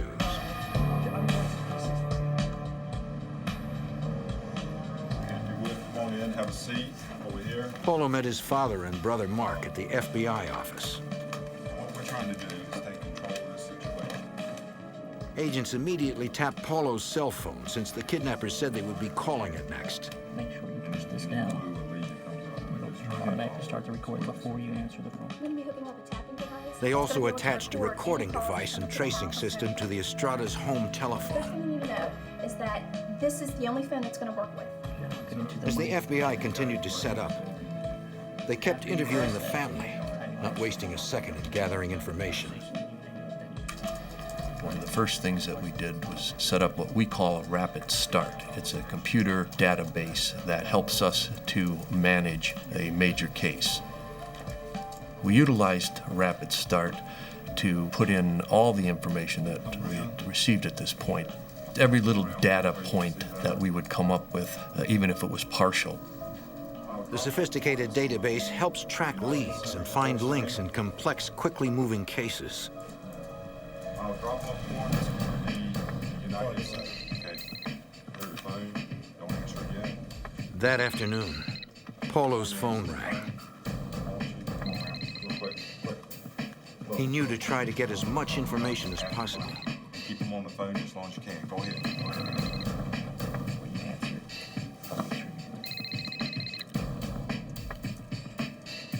Hello. The caller asked if Paulo had the ransom. The money. Paulo said he had about half. Well, He yeah. needed more No, time. the drop is gonna go perfect as scheduled. Jaime? Jaime came on the phone and Jaime. told his brother to hurry. He was bleeding. Tell your brother stop dragging it out. Tell your brother stop changing plans on us, eh? Don't worry, we're coming to get you We're doing everything we can. You're gonna be okay, all right? You better have it, bro. Hello? They hung up. Should help. While agents and detectives tried to trace the number, the Estradas moved to an adjacent room to wait for more calls. In a kidnapping case, the FBI tries to move deliberately, but not hastily. And we have a tendency to try to slow things down and work at our pace and try to control. When a victim is shot, now you're dealing with a life and death matter, and every minute, every moment becomes critical. 3 hours later, Paulo got another call. Special Agent Kraft was concerned about how Paulo would handle it. These type of situations are extremely stressful to begin with. When you factor in a person who's a relative who loves the victim, cares about the victim, they're going to act on emotions every time, and they can make bad judgments. But despite the threats to his wounded brother, Paulo remained calm. The kidnappers insisted Paulo make the ransom drop of the car and cash at a fast food restaurant in Chicago. They said they'd call back with more details. They hung up. You never want to introduce a civilian into a high-risk situation. I think we should go now. But agents had no choice. Paulo would have to drop the car off himself. But since he would need a ride back home, an undercover agent could pose as a friend to provide at least some protection from Paulo. Escorting you out to the site. The team left for Chicago.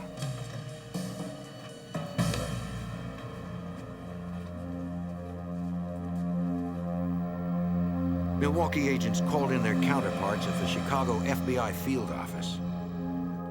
Special Agent Kevin Cassidy would take the lead in that city. Immediately after that notification from Milwaukee, when we knew the agents were coming, we started to organize our squad.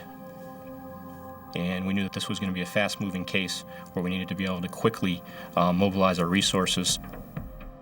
The drive from Milwaukee would take an hour and a half. That gave Chicago agents time to prepare. Violent Crime Squad Supervisory Special Agent Ron Hosko set up a command post at a local sports arena.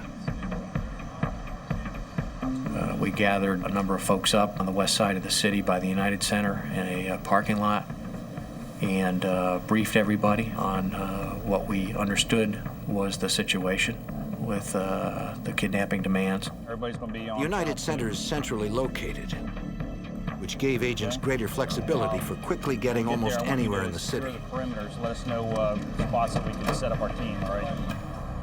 As Paulo and Special Agent Kraft traveled to the meeting place, Kraft used the time to prepare Paulo for how to handle the next call from the kidnappers. I would coach him and practice with him. I would act as a kidnapper and fire things at him, and I could see how he would react, and I could, make suggestions to him. Well, you don't want to do that, or you want to stay away from certain areas, or draw them out more by asking specific questions. Paulo and Kraft finally arrived at the staging area. Surveillance agents had already checked the fast food restaurant, the site of the ransom drop. The place was far from a controlled environment. And our concerns were that there was a lot of traffic, foot traffic, pedestrian traffic, not only into the fast food shop, but in the area. And with the threats that we'd already received, we had concerns about our ability to prevent any kind of violent act with respect to the public who might be in that area at the wrong time. But Paulo and the agents were ready. They had the money and the car. Yeah. Okay, one other thing, don't get out of your vehicle until the SUV is in position, all right? Paulo got another call. Agents had him try to change the drop site to one that would be safer for everyone. But it was important he did not appear adamant. The longer we in effect, negotiate through the victim's brother, the more suspicious the subjects become that there's some law enforcement involvement. Ultimately, the discussions between the victim's brother and the kidnappers resulted in their agreeing to have this exchange at a department store parking lot that was a few miles away from the original location. The kidnappers ordered Paulo to leave the money in the Monte Carlo with the doors unlocked and the keys in the ignition. Once they had the ransom and were safely away, they would allow Jaime to call Paulo to tell him where he was. Agents left right away to set up at the parking lot. It was an ideal location for protecting the public, but not Paulo. Agents would need to be hidden at a distance around the perimeter. It was Paulo who would have to face the kidnappers up close. But getting his little brother back was worth the risk.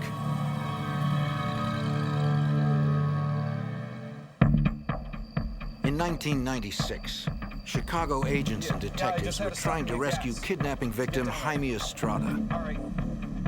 But the kidnappers would not bring their victim to the site of the ransom drop, according to FBI Special Agent Dan Kraft. What we generally will try to do is have an exchange, an even exchange, the victim and the money for an even exchange. In this particular case, the kidnappers would not do that. It was not negotiable. It was not something I was very comfortable with, but sometimes you have to bend a little bit to get your ultimate goal.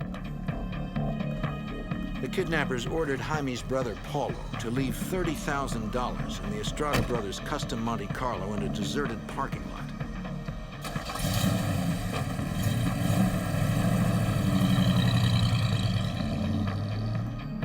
But the area was not entirely deserted. Surveillance units were hidden nearby, watching.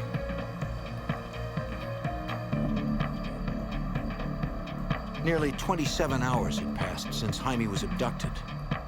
Almost a full day since he was shot. Since Jaime needed medical attention, agents could not afford the time it might take to follow subjects or risk losing them. So they decided to arrest the kidnappers when the ransom drop was made. Unfortunately, the size of the location chosen by the kidnappers would make the arrest difficult to pull off. FBI Special Agent Ron Hosko. This was a big, fairly expansive parking lot that was empty.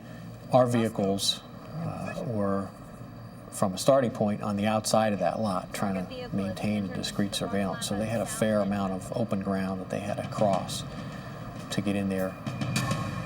Agents planned to counter this problem by attempting to keep the kidnappers off balance. And they wanted the car left with the keys in the ignition and the doors unlocked. Well, we were going to screw that up a little bit by having the victim's brother lock the doors to the car, because it would end up stunning the kidnappers ever so slightly to where now they will have to regroup, reevaluate the situation, come up with a different plan. We have 2 subjects in the target vehicle. After a few minutes, a gray sedan pulled in. It looked like there were 3 men inside. One of them got out, went over to the car, looked in, could see that the money was sitting on the front seat, so you could almost see him with joy and this desire. And then he goes to open up the door, and he can't get the door open, and the keys to the car in the vehicle, because he didn't know what to do. So they go from being in control to now they have to react. We wanted to throw them off their game, and it swings the control back over to us. All units, go, go, go! The takedown signal was given. All units began to converge. But the suspects reacted instantly.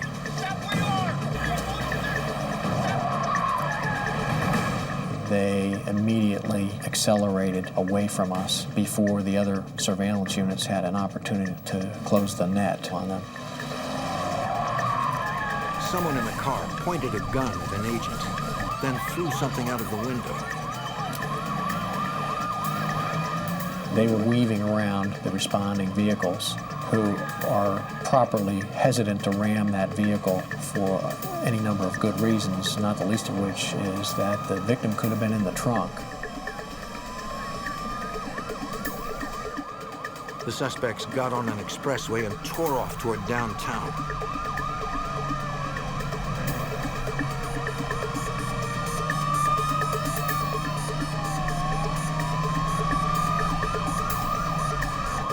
Despite the late hour, there was still civilian traffic in danger.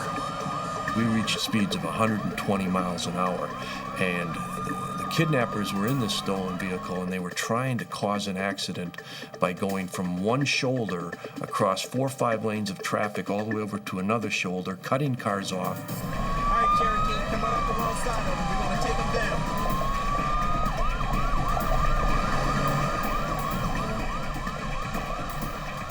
Agents used their training to end the pursuit. And they were able to execute what we call the pit maneuver, whereby they actually bumped the rear quarter panel. And the vehicle did not lose control completely. It just swerved slightly, but it was enough for the driver to slow down to a much lower speed, and our vehicles basically boxed them in at that point, and they came to a complete stop. On the highway, agents and detectives surrounded the car. They knew the men inside were armed and dangerous. We still had great concern about weapons, and while we could have a perimeter, you cannot prevent subjects from doing something you may not expect, like engaging in gunfire.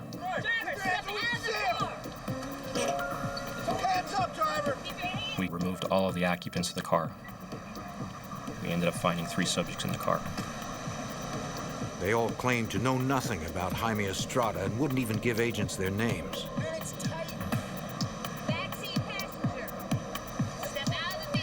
Each had ammunition, but no guns. Keep them still. Once they had the 3 men safely in custody, investigators checked to see if anything or anyone was in the trunk.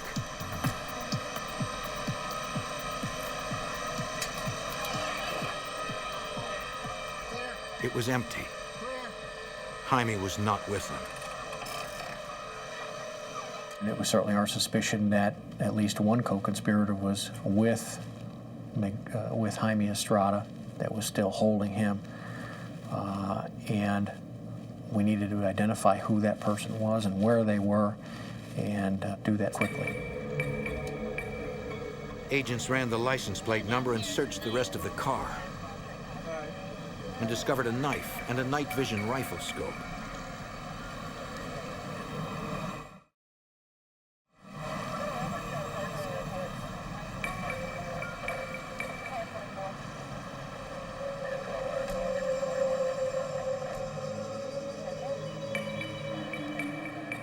They also found several pagers, a cell phone, and a piece of cardboard with Paulo's cell phone number written on it.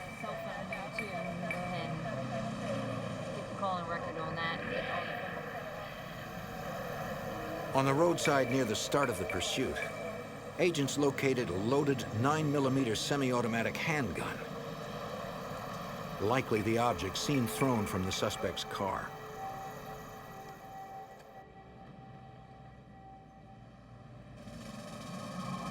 At the Chicago field office, agents tried to interview each of the suspects individually. There's a gang after us, man. I didn't see no. They refused to cooperate. When's the last time you saw a gang with lights and sirens? We stopped them. During the interviews, the suspects' pagers went off multiple times. Someone was desperately trying to get in touch with them. Take a look at that number. You know whose number this is. The men swore they did not recognize the numbers. Oh, yeah, sure it is. What are you trying to hide? Look at these numbers. The investigators were sure it was the rest of the group trying to find out what happened. So they tried tracing that number. But it was an unpublished number, and the phone company would not give us the address. We pleaded with the phone company and promised them that we would give them a subpoena, but it's logistically impossible on a Friday night at 11 o'clock to try to get a judge to sign a court order. What do I have to do to give you these numbers? It had been a full day since the teenager was shot. Agents were frustrated that while Jaime was probably dying, a subpoena stood in their way.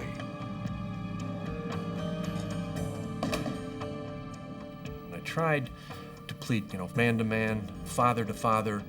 I said, what if it was your child? Wouldn't you want law enforcement to do everything humanly possible? And he just basically said, I don't care. We absolutely swore to him that, trust us, with the FBI, we will get you the subpoena. The FBI? Could I please speak to a supervisor? And they said, without a subpoena, we're not going to give you the information. The night ended with no lead on where Jaime was. The next afternoon, on the city's west side, someone dumped a body.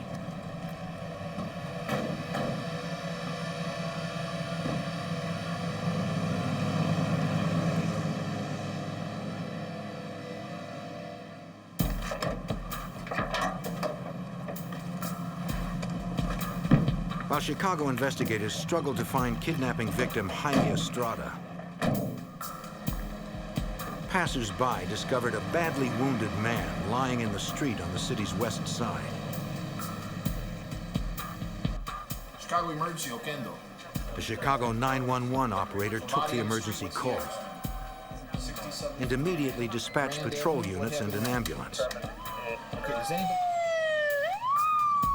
Paramedics advised Illinois Masonic Hospital they were bringing in a man with a gunshot wound. He identified himself as Jaime Estrada.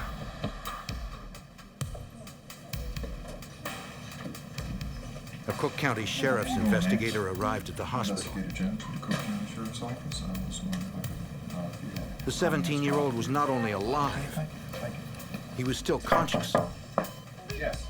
The investigator asked the doctor in charge if he could talk with Jaime. Cook County Sheriff's Office, and wondering if I could have... He said Jaime needed immediate surgery, but since the OR was still being prepared, there was time for a quick interview if Jaime agreed.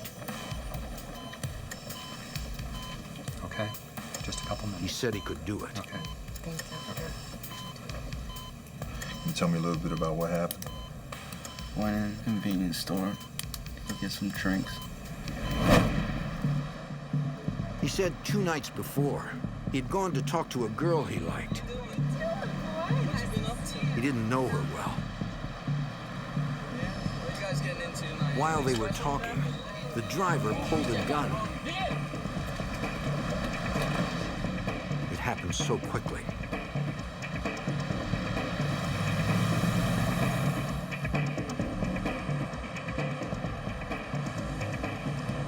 He said it felt like they drove for about 2 hours. Several armed men beat him. He could not ID them. FBI Special Agent Kevin Cassidy. Jaime could not provide any real detail regarding the identifying features of his kidnappers due to the fact he was blindfolded.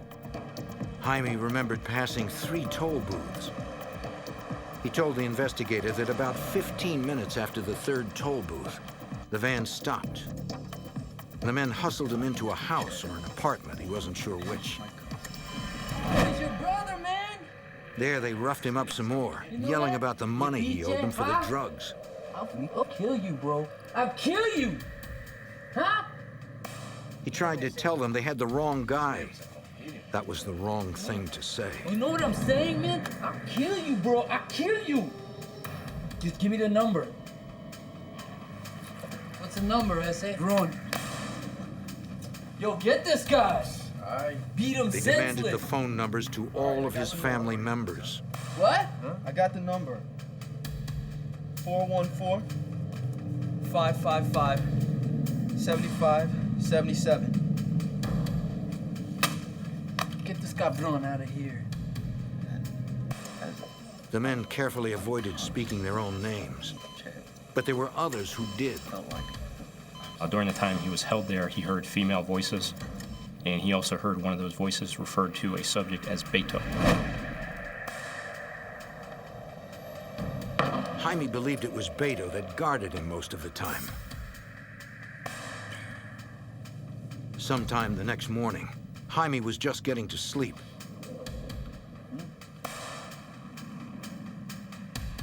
Suddenly, Beto, ¿qué pasó? it took him a minute to realize he'd been shot. Miguel, get them, cállate, cállate. It even surprised some of the kidnappers. They promptly moved Jaime to a bathroom. You'll be okay. Cállate, you'll be okay, man. Golly! Hey, man, you'll be okay. Hey, man. Hey, look, you're gonna be okay, all right? Here. No, Put this on here. Hold this right here, okay? You're gonna be okay, man. Bro, vente, get the car, bro. Beto, come on, man, get out of here. God, Dios mío, man. He's not gonna be fine. You're gonna be all right, man.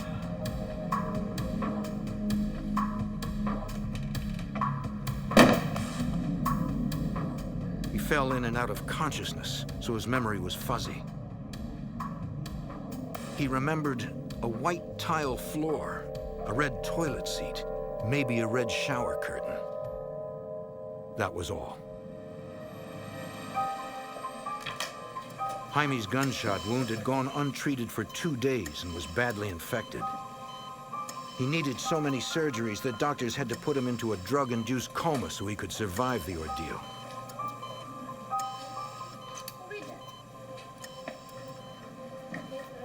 Doctors were surprised at the young man's strength, that he had survived this long.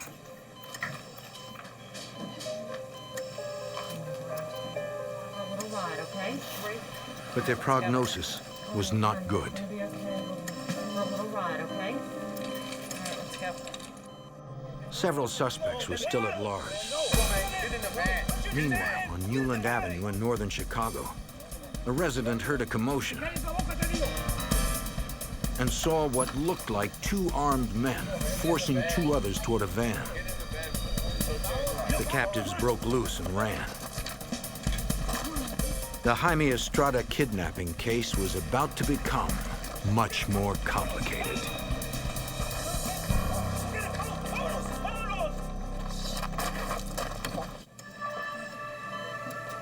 The same day, kidnapping victim Jaime Estrada was found. A man in northern Chicago saw what appeared to be a double kidnapping outside his house on Newland Avenue.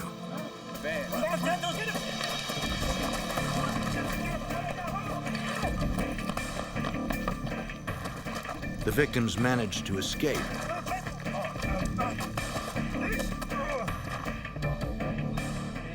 The resident contacted Chicago police, and emergency operators sent patrol officers to the scene. 25 Okay. Right off of Belmont. All right, stay inside the house. Just letting you know the police are being dispatched as we speak. I was walking home and Dispatch asked the officers to transport the 2 victims to Chicago PD's Area 5 5 guys.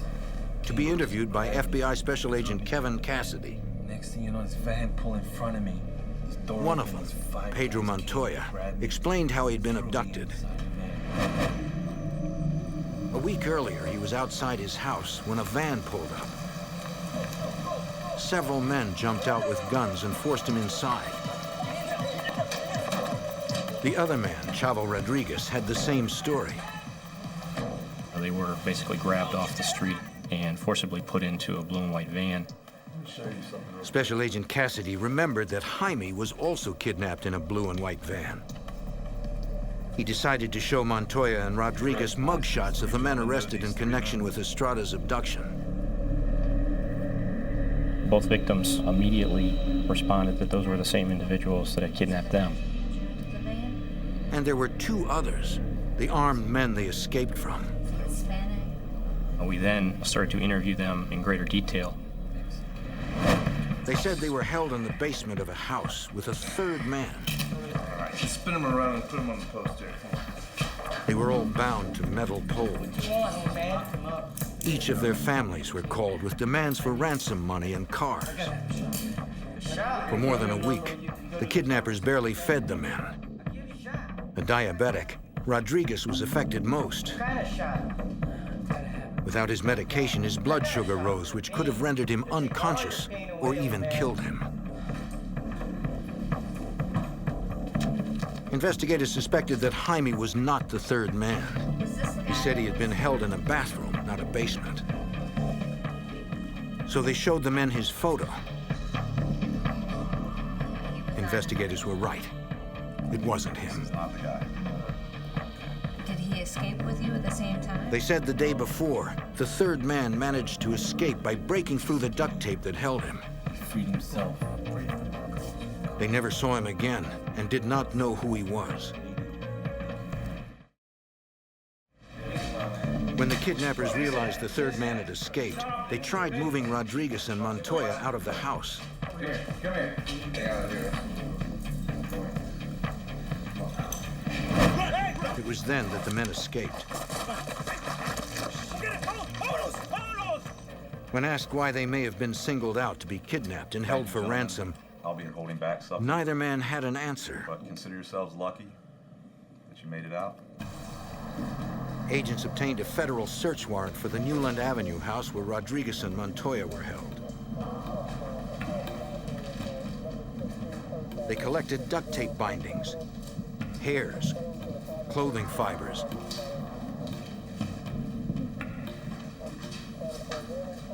and dozens of fingerprints. The bathroom in the house did not match the description given by Jaime Estrada. Investigators believed he'd been held at a different location.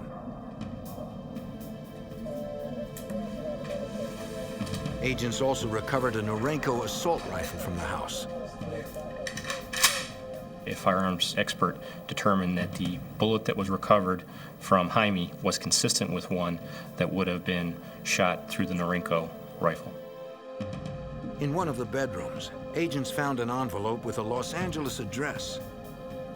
Inside were several photographs of a man holding the same Norenko rifle. We took those photographs and put them into an appropriate photo array. We showed that photo array to several of the victims of the kidnappings, and they identified that as the subject that was involved in their kidnapping. Now agents had the face of one of the two fugitives, but still no names. Agents then received information from running the kidnappers' license plates.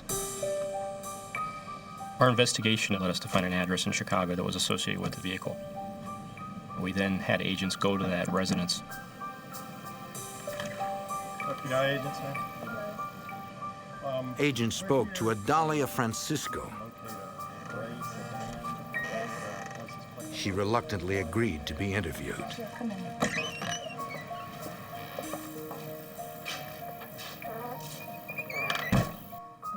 After persistent questioning, Mrs. Francisco told agents that her husband, Ricardo, was in hiding, having escaped from a band of kidnappers. I don't know what to do. When they kidnapped your husband? Yes, they called here and... Investigators determined he was the third man held in the Newland Avenue home. And they just won't stop. I don't know what to do. And I've never... Pressed further, she explained why her husband and the other men were being held. And the last one was the sedan that you're asking. Further investigation and intensive interviews led us to determine that there was a nexus to illegal drug activity in each one of these individual kidnappings. Friends of Ricardo Francisco revealed that he was a drug runner. He owed a drug cartel $100,000. Montoya owed $130,000 to the same drug cartel. Rodriguez was not involved in dealing drugs himself. It was his son, but that did not matter to the cartel. His son had owed some money, and they grabbed the dad. In the case of Jaime Estrada, our investigation did not reveal any involvement in illegal drug activity, and we do not believe he had any. It seemed the cartel had been duped by the girl who lured Jaime into the van. Informants identified her as Juanita Gonzalez. The true subject in this case was the girl. She was the one that had ripped off these guys from a kilo of cocaine, and then she tried to save her own hide by laying it off on an innocent person. She just blamed it on Jaime, who was just innocent in all of this.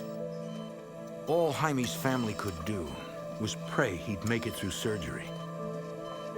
But 17-year-old Jaime Estrada could not hold on. Infection eventually killed him. This has now become a case of murder. After conducting extensive interviews in the Newland Avenue neighborhood, agents finally identified the 3 men already in custody as Salome Varela, Jesus Ruiz, and Miguel Torres. The man in the photograph was identified as Jose de la Paz Sanchez. The final suspect was known only as Beto. They were still at large, wanted not only for kidnapping, but for murder.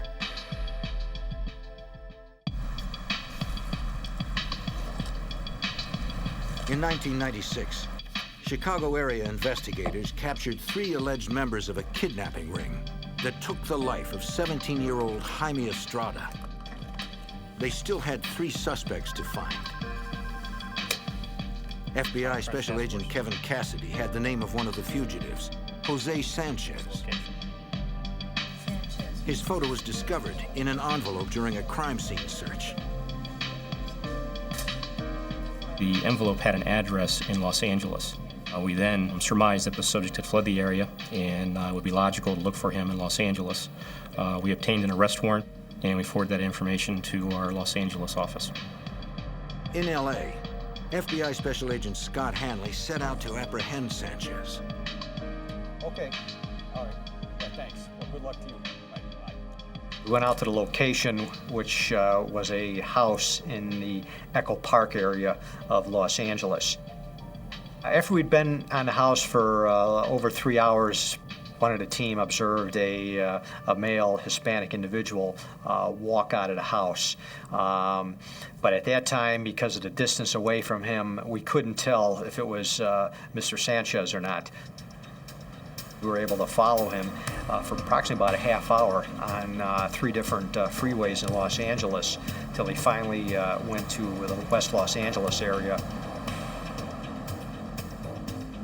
The man parked outside a home improvement store. Even with a photograph of the suspect, they still could not tell if it was Sanchez. If you've never met the person before and all you have is a photograph, you're trying to look at a real person to match it up with a photograph, and who knows how old that can be.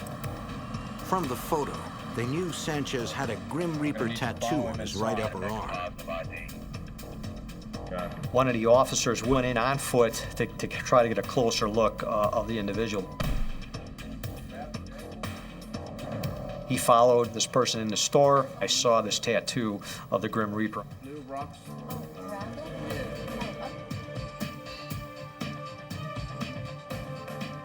It was a positive ID. Agents were getting closer to nabbing the 4th suspect in Jaime Estrada's kidnapping and murder.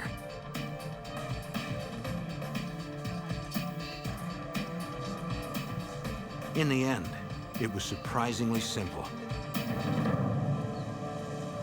Sanchez had been handcuffed before he realized what was happening. He was unarmed and arrested without incident. Sanchez confessed to taking part in Jaime Estrada's kidnapping and was present after Jaime had been shot.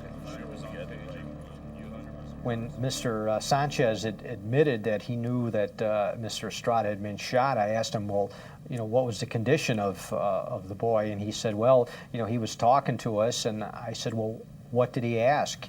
And he said, well, he asked, can I take him to the hospital? And I said, well, why didn't you do that? And he said, well, I didn't know what to do. He also admitted to the other kidnappings and said they had been ordered by a drug cartel as a way to collect money owed to them. Request that your lawyer be present before you answer any further questions.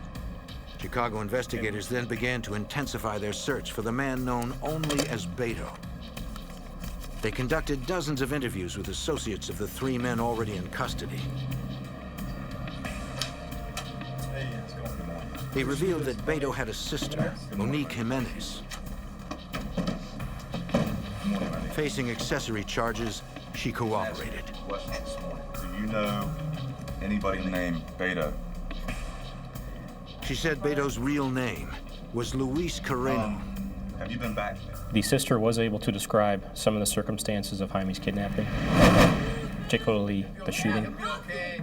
She advised that she was in the apartment at the time and had heard the shot and saw Jaime shot. And she advised that the person that shot him was in fact her brother.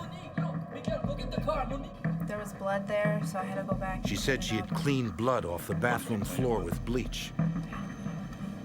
Okay, that's what I really needed to know. She gave the FBI the address of the apartment. Yes, it's 2532 Moody Avenue. An evidence response team processed the apartment, collecting samples, including the grout between the bathroom floor tiles. Lab examiners later discovered traces of blood in the grout. DNA testing proved the blood was Jaime's. In October 1997, federal prosecutors in Chicago tied the complex case together for a jury. The four suspects in custody, Salome Varela, Jesus Ruiz, Miguel Torres, and Jose Sanchez, were found guilty of racketeering, conspiracy, weapons violations, assault charges, and all 4 kidnappings. They were all sentenced to life in prison without the possibility of parole. The FBI tracked Juanita Gonzalez, the girl responsible for Jaime's abduction, to Mexico, where she completely disappeared. They are still looking for fugitive Luis Carreno, the man known as Beto. He is currently wanted, and there's an outstanding arrest warrant for him. And we are working with Interpol and our other friends in foreign countries to attempt to locate him to this day, and we will continue to do so. The Estradas pray that someday soon, the authorities will find Carreno, the man the FBI suspects killed Jaime. For the family and for the investigators who worked so hard to save Jaime, the case will never be over until everyone responsible for his death is brought to justice.